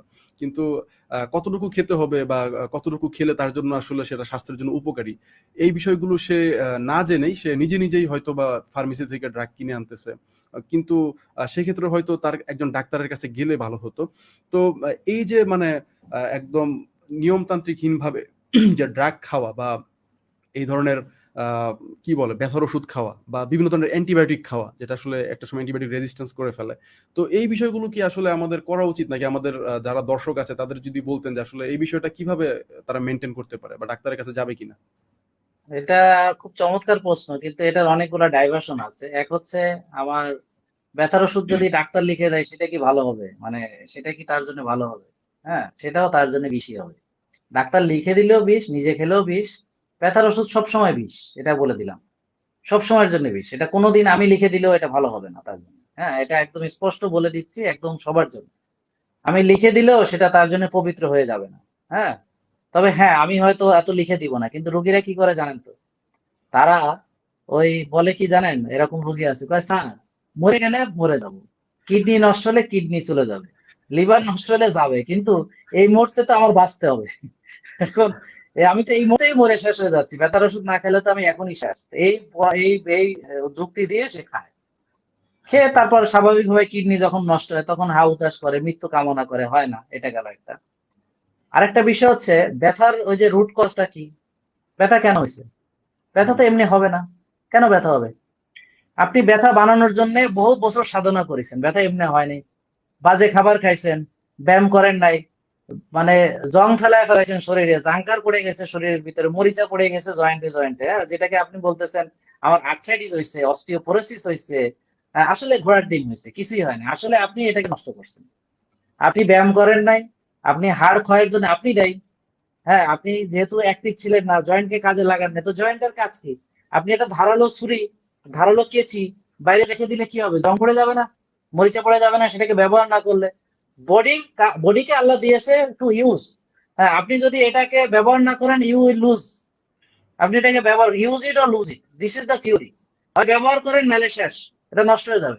আপনি ব্যবহার করেননি, আপনি ঘাড়ের ব্যায়াম করেন না, আপনার ঘাড়ের ভিতরে ইয়ে হয়েছে, সার্ভাইকেল স্পন্ডালাইসিস হয়েছে। আপনি সারাদিন মোবাইল এমনি থাকেন, এমনি করে বসে থাকেন, আপনার স্পন্ডালাইসিস হয়েছে। হ্যাঁ, আপনি বই এভাবে পড়েন, আপনার স্পন্ডালাইসিস হয়েছে। এটা হয় না, আপনি বানাইছেন। কারণ আপনার এই যে মেজর গুলো নেননি, এরপরে ইনফ্লামেটরি লাইফ লিড করছেন আপনি। এই যে আর্থ্রাইটিস হচ্ছে কেন? কারণ আপনি সয়াবিন তেল খাচ্ছেন, কারণ আপনি স্ট্রেস নিচ্ছেন, আপনি ঘুমাচ্ছেন না, আপনি ব্যায়াম করতেছেন না, আপনি রিল্যাক্স না, আপনি অনেক স্ট্রেস কন্ডিশনে আছেন। হ্যাঁ, ছুটতেছেন, খালি কি করবেন জানেন না, সারাদিন চেয়ারে বসে আছেন। হ্যাঁ, তো চেয়ারে তো আমরাও সারাদিন বসে থাকি, তো চেয়ার থেকে উঠে যেহেতু দেখলেন না আজকে ব্যায়াম করলাম, আজকে সকালেও ব্যায়াম করেছি। হ্যাঁ, সকালেও ব্যায়াম করেছি, আজকে বিকেলেও ব্যায়াম করেছি। সকালে করেছি এই যে স্ট্রেচিং গুলা, বিকেলে তো সবাই দেখেছে লাইভে ব্যায়াম করেছি। তো কেন করেছি? কারণ চাই যে বডিটা নষ্ট হয়ে না যায়। আমি সারাদিন বসে থাকি, এই যে এখনো চেয়ারে বসে আছি, তাই একটু পর গিয়ে আমাকে স্ট্রেচিং করতে হবে, তাই না? একটা কুকুরও তো ঘুম থেকে উঠে স্ট্রেচিং করে, দেখছেন কুকুর কি করে ঘুম থেকে উঠে? তা আমরা হুম। মানুষ কুকুরের চেয়ে উন্নত প্রাণী নিজেরা দাবি করি, কিন্তু আচরণ তো ওর থেকে নিকৃষ্ট। সে তো স্ট্রেচিং করে, একটা কুকুর বেড়াল ঘুম থেকে উঠে একটু স্ট্রেচিং করে, আমরা সেটাও করি না। তো ব্যথার রুট কজটা আগে দূর করতে হবে। অতিরিক্ত ওজন, মাজায় নিতে পারতেছে না, আপনার ওজন থাকার কথা যা তার থেকে দ্বিগুণ হয়ে উপরে চলে যাইতেছে, আপনার মাজার কি দোষ ভাই? মেরুদণ্ড তো আল্লাহ এতগুলা ওজন নেওয়ার জন্য বানায় নাই। হাঁটুর কি দোষ? হাঁটু তো এত ওজন নেওয়ার জন্য আল্লাহ তৈরি করে নাই। তা আপনি একে লোড দিতেছেন, তা আপনি লোড দিলে আপনি পারেন 10 কেজি নিতে, আপনি যদি 2 মণ মাথায় উঠান তাহলে স্বাভাবিকভাবে ব্যথা করবে, করবে না? তো তো ব্যথার রুট কজ গুলা দূর করতে হবে। ব্যথার ওষুধ তো সমাধান না, এটা তো আরেক বিষ। তো এইটা হচ্ছে প্রথম কথা, যে রুট কজ সমাধান করেন। আর ডাক্তারের প্রেসক্রিপশন ছাড়া আপনি তো ওষুধ অবশ্যই খাবেন না, কিন্তু ডাক্তারের প্রেসক্রিপশনে ব্যথার ওষুধ খেলে সেটাও আপনার জন্য বিষ, এটা বলে দিলাম। হ্যাঁ, এতে কারো মাইন্ড করার কিছু নাই, এটা ডাক্তাররাও জানে যে এটা বিষ, আমি লিখে দিলেও সেটা বিষ। ঠিক আছে না? এটা হচ্ছে কথা। এরপরে অ্যান্টিবায়োটিক এর কথা আসেন। Antibiotics, irrational use of antibiotics, এটা নিয়ে বললে আমরা নিজেরা ডাক্তাররা ধরা খেয়ে যাবো। আজকে অনেকগুলো রোগী পেয়েছি, কোনো জ্বর নাই, কিছু নাই, বুঝছেন, তাকে অ্যান্টিবায়োটিক দিয়ে দিচ্ছে ব্লাইন্ড। এবং করোনা উপলক্ষে তো মুড়ি মুড়কির মতো মানুষ অ্যান্টিবায়োটিক খাচ্ছে, আপনি জানেন? আমি এখানে আমার ওই যে ছোট বোনের হাজবেন্ডের করোনা হয়েছে, হ্যাঁ, আমি জাস্ট সে 3টা প্যারাসিটামল খাওয়া লাগছে, তার ভালো হয়ে গেছে। বুঝতে পারছেন? মানে আসলে হয় কি, আমাদের রোগ প্রতিরোধ ক্ষমতা ভালো থাকলে আমরা এমনি ভালো। আর যদি কারো রোগ প্রতিরোধ ক্ষমতা ভালো না থাকে, সে ওই যত ইনজেকশন ওষুধ যত কিছু আবিষ্কার হয়েছে, কোনোটাই কাজ হচ্ছে না। আপনি দেখেন নাই কোন রিসার্চ কইছে এটা কাজ করে ওইটা কাজ করে? এখন পর্যন্ত একটি ওষুধ বলতে পেরেছেন? একটি ওষুধ একটা 100% সবার ক্ষেত্রে কাজ করে? তাহলে তো বলেই দিত, আমরা সবাই এটা দিতাম, ভালো হয়ে যেত। পারেনি তো, পারবে না। কারণ রোগ প্রতিরোধ ক্ষমতা ভালো না থাকলে কোনো ওষুধে কাজ হবে না। আর রোগ প্রতিরোধ ক্ষমতা ভালো থাকলে 85% রোগীর করোনা হবে, ভালো হয়ে যাবে, টেরই পাবে না, জানবেই না, ভয়েসে টেরই পাবে না। বুঝেন না কথা? তো অ্যান্টিবায়োটিক ইররেশনাল ইউজ হচ্ছে, রোগীরা নিজেরা খাচ্ছে, আমরা ডাক্তাররাও লিখছি, গ্রামের ডাক্তাররাও লিখছে, ওষুধের ফার্মেসি থেকে সরাসরি খাচ্ছে। এই বিষয়ে সরকারি আইন থাকা উচিত, যে এই যে পৃথিবীর বিশ্বের বিভিন্ন দেশে এই আইনটা আছে, যে আপনি চাইলে আজকে ধরেন ইংল্যান্ডের একটা রোগী দেখাচ্ছে, স্যার এই ওষুধটা আমি কিনতে পারবো? আমি বললাম হ্যাঁ, এটা ওভার দ্য কাউন্টার ড্রাগ, আপনি কিনতে পারবেন। হ্যাঁ, কারণ ওরা একটি ওষুধ কিনতে নিজের মনের ইচ্ছায় পারে না। বুঝতে পারছেন?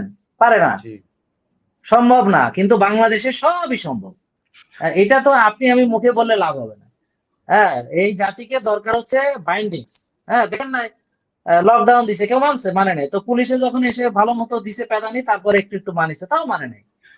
তো এই বিষয়টা আমরা, অ্যান্টিবায়োটিক রেজিস্ট্যান্টে কত ডেঞ্জারাস, এই পৃথিবীবাসী এটার মূল্য দিবে, আরো বেশি দিন বাকি নেই। আমি একটু সংক্ষেপে বলে, আপনি যে একটা অ্যান্টিবায়োটিক্স খাচ্ছেন, আমি প্রচুর রোগী পেয়েছি যারা ফুল কোর্স কমপ্লিট করেন। তো তার ফলে কি হয়, 2-4 দিন খেয়ে ভালো লাগে, আর খায় না। এর ফলে ওর ভিতরে যে ব্যাকটেরিয়া গুলো থাকে, ওরা এই অ্যান্টিবায়োটিকটাকে চিনে ফেলে এবং ওরা লুকিয়ে থাকে। তারপরে ওরা এটার বিরুদ্ধে অস্ত্র বাইর করে। পরবর্তীতে এই মেসেজটা তারা জেনারেশন বাই জেনারেশন দিতে থাকে। একেবারে ধরেন একটা শিশু হাসপাতালে একটা বাচ্চার পাওয়া গেছে সব অ্যান্টিবায়োটিক রেজিস্ট্যান্স পাওয়া গেছে, বুঝতে পারছেন, শুধু একটি অ্যান্টিবায়োটিক ছাড়া। তাহলে এই ছোট বাচ্চার এত অ্যান্টিবায়োটিক রেজিস্ট্যান্স কেন হলো? ও তো আর আগে খায়নি অ্যান্টিবায়োটিক, তাহলে আসলো কোত্থেকে এটা? তার মানে ওকে এমন ব্যাকটেরিয়া আক্রমণ করেছে, যে ব্যাকটেরিয়া সকল অ্যান্টিবায়োটিকের বিরুদ্ধে সে রেজিস্ট্যান্স হয়ে গেছে, মানে কোনো অ্যান্টিবায়োটিক তার কিছু করতে পারবে না। এরকম ব্যাকটেরিয়ার সংখ্যা যত বাড়বে, আমাদের দিন তত ছোট হয়ে যাবে, তখন সাধারণ ইনফেকশনে মানুষ মারা যাবে। So irrational use of antibiotic বন্ধ করতে হবে, কোর্স কমপ্লিট করে অ্যান্টিবায়োটিক খেতে হবে যদি খান, প্রয়োজন পড়ে সঙ্গে প্রোবায়োটিক্স খেতে হবে। হ্যাঁ, এবং আপনি অ্যান্টিবায়োটিক মানে ব্রাশ ফ্রাই, সব ভালো ব্যাকটেরিয়াকে মেরে ফেলছেন, খারাপকে মেরে ফেলছেন, সবাইকে মেরে ফেলছেন। তো আপনি যদি সবাইকে মারেন, আপনি বাঁচবেন কি করে? এবং স্বভাবতই আপনারা তো দেখেন তো, অ্যান্টিবায়োটিক খাওয়ার পর আপনি দুর্বল হয়ে যান। সো অবশ্যই প্রোবায়োটিক সমৃদ্ধ খাবার খেতে হবে, প্রোবায়োটিক্স গুলা খেতে হবে। অ্যান্টিবায়োটিক খেলে এটার সঙ্গে এটাও খেতে হবে, এবং কোর্স কমপ্লিট করে খাবেন, এবং অযাচিত ভাবে খাবেন না, ডাক্তারের পরামর্শ ছাড়া খাবেন না, আন্দাজে ওষুধ কিনবেন না। মুখে বলে দিলাম ভাই, একটু মানে না, এই খামাখা, বুঝছো? আইন করতে হবে, আইন, যে চাইলে কেউ কিনতে পারবে, আইন করতে হবে, তাহলে হবে না। এই কথা ছোটবেলা থেকে শুনে আসছি ভাই, কেউ রে মানতে দেখিনি। এখন আমি বলতেছি, কেউ মানবে এটা আমি বিশ্বাস করি, আইন করতে হবে। Right, right. তো এটা আসলে অন্য কান্ট্রির মতো আমাদের দেশে আইন হলে তখন হয়তো এটার একটা সুন্দর ব্যবস্থা হবে। তো দর্শক, এটা আপনারা নিয়ে অনেক বহুত লেকচার হয়েছে, বহুত সেমিনার হয়েছে, কোনো লাভ নেই, কোনো লাভ হবে না, হবে না, এটা না, ইম্পসিবল। বাংলাদেশের মতো কান্ট্রিতে আসলে এটা হওয়া আমার মনে হয় না সম্ভব। কারণ আইন পাস হলে তখন সম্ভব, এবং আইন পাসের পরও দেখবেন যে অনেকে এটা ব্রেকডাউন করবে, তারপরে হয়তো কিছু করতেছে না, জরিমানা। সিগারেট খাইতেছে, সিগারেটের বিরুদ্ধে আইন আছে, হ্যাঁ, 50 টাকা নিয়ে পকেটে করে, যে চাইলে দিয়ে দেবো। আসলে সবকিছুর আইন আছে, কিন্তু সব জায়গায় আসলে আইনগুলো পরিকল্পিতভাবে অ্যাপ্লাই করা হচ্ছে না, এটা হচ্ছে সমস্যা। না, এটা তো আইন নেই, এটা তো আইন নেই, এটা তো আইন করতে হবে, এটা এটাই তো তো আইন আইন নাই। নেই যা। বাকি বাকি হ্যাঁ, কথাগুলো যেগুলো বললেন, সেগুলোর হ্যাঁ, আইন আছে, কিন্তু পরিকল্পিত আসলে অ্যাপ্লাই হচ্ছে না। যার জন্য আমাদের বাংলাদেশে অনেক কিছুতেই, মানে বাইরের কান্ট্রির অনেকে আমাদের দেশের অনেক নিয়ম এই সমস্ত নিয়ে হাসাহাসি করে যে কি অবস্থা এরকম কেন। তো আসলে কি বলবো, এটা আমাদের জন্য দুঃখজনক। তো আপনি চেষ্টা করতেছেন, ইনশাল্লাহ আমরাও চেষ্টা করবো, আমরা আপনার চাইতে অনেক ছোট, আমরাও আপনাদের মতো চেষ্টা করতে থাকবো যেন কান্ট্রিটা আসলে একটা ভালো একটা ফরম্যাটে আসে। তো দর্শক যারা আমাদেরকে দূর দূরান্ত থেকে দেখতেছেন, আপনারা দেখলেন যে আমাদের জাহাঙ্গীর কবির ভাই কত সুন্দরভাবে আপনাদেরকে বিভিন্ন বিষয়ে চমৎকারভাবে পরামর্শ দিল। আমি যদি সবগুলো পরামর্শকে ছোট্ট করে একটু সামারাইজ করে আপনাদেরকে বলে দিই, তাহলে হয়তো আপনারা ভিডিওটি আবার পুনরায় যদি দেখতে চান দেখতে পারবেন। প্রথমে আমরা কথা বলেছিলাম যে আহ, আহারের ব্যাপারে, হাদিস অনুসারে আহারের যে ব্যাপারগুলো বলা হয়েছে সেটা আসলে মেডিকেল সায়েন্স অনুযায়ী কতটুকু কার্যকরী সেটা একদম চমৎকারভাবে আমাদের জাহাঙ্গীর কবির স্যার তিনি কিন্তু চমৎকারভাবে উল্লেখ করেছেন। আপনারা ইচ্ছা করলে এই ভিডিওটি ফুল দেখলে আবার সেটা দেখতে পারবেন। তারপরে তিনি কথা বলেছেন ধূমপানের সম্পর্কে, যে ধূমপান আসলে স্বাস্থ্যের জন্য কতটা ক্ষতিকর সে বিষয়ে তিনি একটা পূর্ণাঙ্গ লেকচার দিয়েছেন এই ভিডিওতে, সেটিও ইচ্ছা করলে আপনারা দেখতে পারবেন। তারপরে উনি কথা বলেছেন পানি আপনারা ঠিক কতটুকু খাবেন, অতিরিক্ত পানি খেলে কি সমস্যা হতে পারে, বা একদম যদি খুব কম পরিমাণে পানি খান সেক্ষেত্রে আপনার কি ক্ষতি হতে পারে, সে বিষয়গুলো আমাদের শ্রদ্ধেয় জাহাঙ্গীর কবির স্যার তিনি কিন্তু চমৎকারভাবে এই ভিডিওতে উল্লেখ করেছেন। তারপরে তিনি উল্লেখ করেছেন কালোজিরা সম্পর্কে, যে কালোজিরা যেহেতু হাদিসে বলা হয়েছে এবং এটার যে বিভিন্ন ফার্মাকোলজিক্যাল উপাদান এবং এর যে মেডিকেল রিলেটেড যতগুলো মোটামুটি বেনিফিট আছে, সংক্ষেপে আপনাদেরকে অল্প সময় যতটুকু জানানো যায় জাহাঙ্গীর কবির স্যার কিন্তু সেটা আপনাদেরকে এই ভিডিওতে জানানোর চেষ্টা করেছেন। তারপরে তিনি চেষ্টা করেছেন করোনার মধ্যে যেহেতু আপনারা সবাই মোবাইল রিলেটেড বিষয়ে একদম আসক্ত হয়ে পড়েছেন আপনাদের বাচ্চা কাচ্চা সহ, তো এই যে মানে একটা অ্যাডিকশন, এখান থেকে কিভাবে আপনারা বের হতে পারেন এবং কিভাবে একটা সুন্দর জীবনযাপন আপনারা আসলে করতে পারেন সেটার একদম প্র্যাকটিক্যাল উদাহরণ সহ কিন্তু তিনি এই ভিডিওতেই বলেছেন। আপনারা কিন্তু ভিডিওটি ইচ্ছা করলে আবার পুনরায় যদি দেখেন তখন কিন্তু এই বিষয়গুলো খুব চমৎকারভাবে বুঝতে পারবেন। যারা ভিডিওটি মিস করেছেন এখন শুনতেছেন তারা আপনাদের জন্য এটা হয়তো কাজে লাগতে পারে। এবং সবার শেষে জাহাঙ্গীর কবির স্যার যে কথাগুলো বলেছেন সেটা হচ্ছে যারা একদম অনিয়ন্ত্রিতভাবে যারা ব্যথার ওষুধ খাচ্ছেন বা অ্যান্টিবায়োটিক কিনে খাচ্ছেন, মনে করতেছেন এটা খেলে ভালো হয়ে যাবেন। তো এরকম করতে, করতে আসলে আপনারা যে নিজেরা নিজেদেরকে ক্ষতি করতেছেন, নিজেরা নিজেদের জীবনকে আসলে একটা মৃত্যুর দিকে ঠেলে নিয়ে যাচ্ছেন, সেই বিষয়গুলো কিন্তু জাহাঙ্গীর কবির স্যার এখানে চমৎকারভাবে উল্লেখ করেছেন। তো এই কয়েকটা বিষয় নিয়ে আজকে জাহাঙ্গীর কবির স্যার আমাদেরকে সময় দিয়েছেন। অত্যন্ত ব্যস্ত থাকেন তিনি। তারপরও তিনি যে আমাদেরকে সময় দিয়েছেন আসলে এতে আমি মানে খুবই কৃতজ্ঞ। ভাইয়া আসলে আমি খুবই আপনাকে অনেক, অনেক না না, থ্যাংকস। এখানে যে তো আসতে পেরেছি এটাই আমার জন্য আসলে অনেক বড় পাওয়া, যে তুমি আমাকে এখানে আমন্ত্রণ করে এনেছো এবং তোমার যারা দর্শক আছে, হ্যাঁ, তারা ভালোবেসে এই জিনিসটাকে গ্রহণ করেছে। সবাইকে অসংখ্য আসলে ধন্যবাদ এবং দোয়া থাকলো এবং দোয়া করবেনও। আসলে এখানে আমরা একজন আরেকজনের পরিপূরক, এটা তুমি অনেক বড় করে দেখাচ্ছ আমাকে, এটাও আসলে আমার মনে হয় সঠিক না আর কি। না, না, কি যে বলেন। তো আপনারা হচ্ছেন সিনিয়র ডক্টর আর আমি হচ্ছি মানে নবীন ডক্টর আরকি। তো নতুন ডাক্তার। তো যাই হোক ভাই আমার জন্য দোয়া করবেন। আমি আপনার কাছে দোয়া চাচ্ছি। অবশ্যই দোয়া করবেন এবং অবশ্যই। পার্সোনালি অবশ্যই সাজেশন দিবেন কিভাবে কি করলে ভালো হয় ইনশাআল্লাহ। সেই বিষয়ে আপনার সাথে আমি ইনশাআল্লাহ অফলাইনে কথা বলব। যে কিভাবে কি করলে আসলে ডাক্তারি প্রফেশনে আরো অনেক চমৎকারভাবে সাফল্য অর্জন করা যায়। সেই বিষয়গুলো সম্পর্কে অবশ্যই একজন বড় ভাই হিসেবে আপনি আমাকে সাজেশন দিবেন ইনশাআল্লাহ আশা করি। তো দর্শক আমরা আজকে প্রায় 10টা 20 এর মতো বেজে গিয়েছে। তো আমরা ইনশাল্লাহ জাহাঙ্গীর কবির স্যার যদি আমাদেরকে অন্য কোনো দিন সময় দেয় এবং তিনি যদি তখন ফ্রি থাকেন তখন হয়তো আমরা আরো কিছু টপিক নিয়ে তখন হয়তো ইনশাল্লাহ আপনাদের সাথে কথা বলবো। তো আজকে যেহেতু অনেক রাত হয়ে গিয়েছে, ঘুমের ব্যাপার আছে, আমাদের স্যার বলেছেন যে আপনারা তাড়াতাড়ি ঘুমাবেন, তাড়াতাড়ি উঠবেন। তো সেই উদ্দেশ্যকে সফল করার জন্যই আজকের এই লাইভ থেকে আমরা এই মুহূর্তে বিদায় নিচ্ছি। তো ইনশাল্লাহ আপনাদের সাথে পরবর্তী কোনো লাইভে আবার দেখা হবে। সেই পর্যন্ত আপনারা সকলে আল্লাহর রহমতে সুস্থ থাকুন, ভালো থাকুন এবং আমাদের জন্য এবং বিশেষ করে জাহাঙ্গীর কবির স্যারের জন্য অনেক অনেক দোয়া করুন। আজকের মতো বিদায় নিচ্ছি। আসসালামু আলাইকুম ওয়া রাহমাতুল্লাহি ওয়া বারাকাতুহু। ওয়ালাইকুম আসসালাম।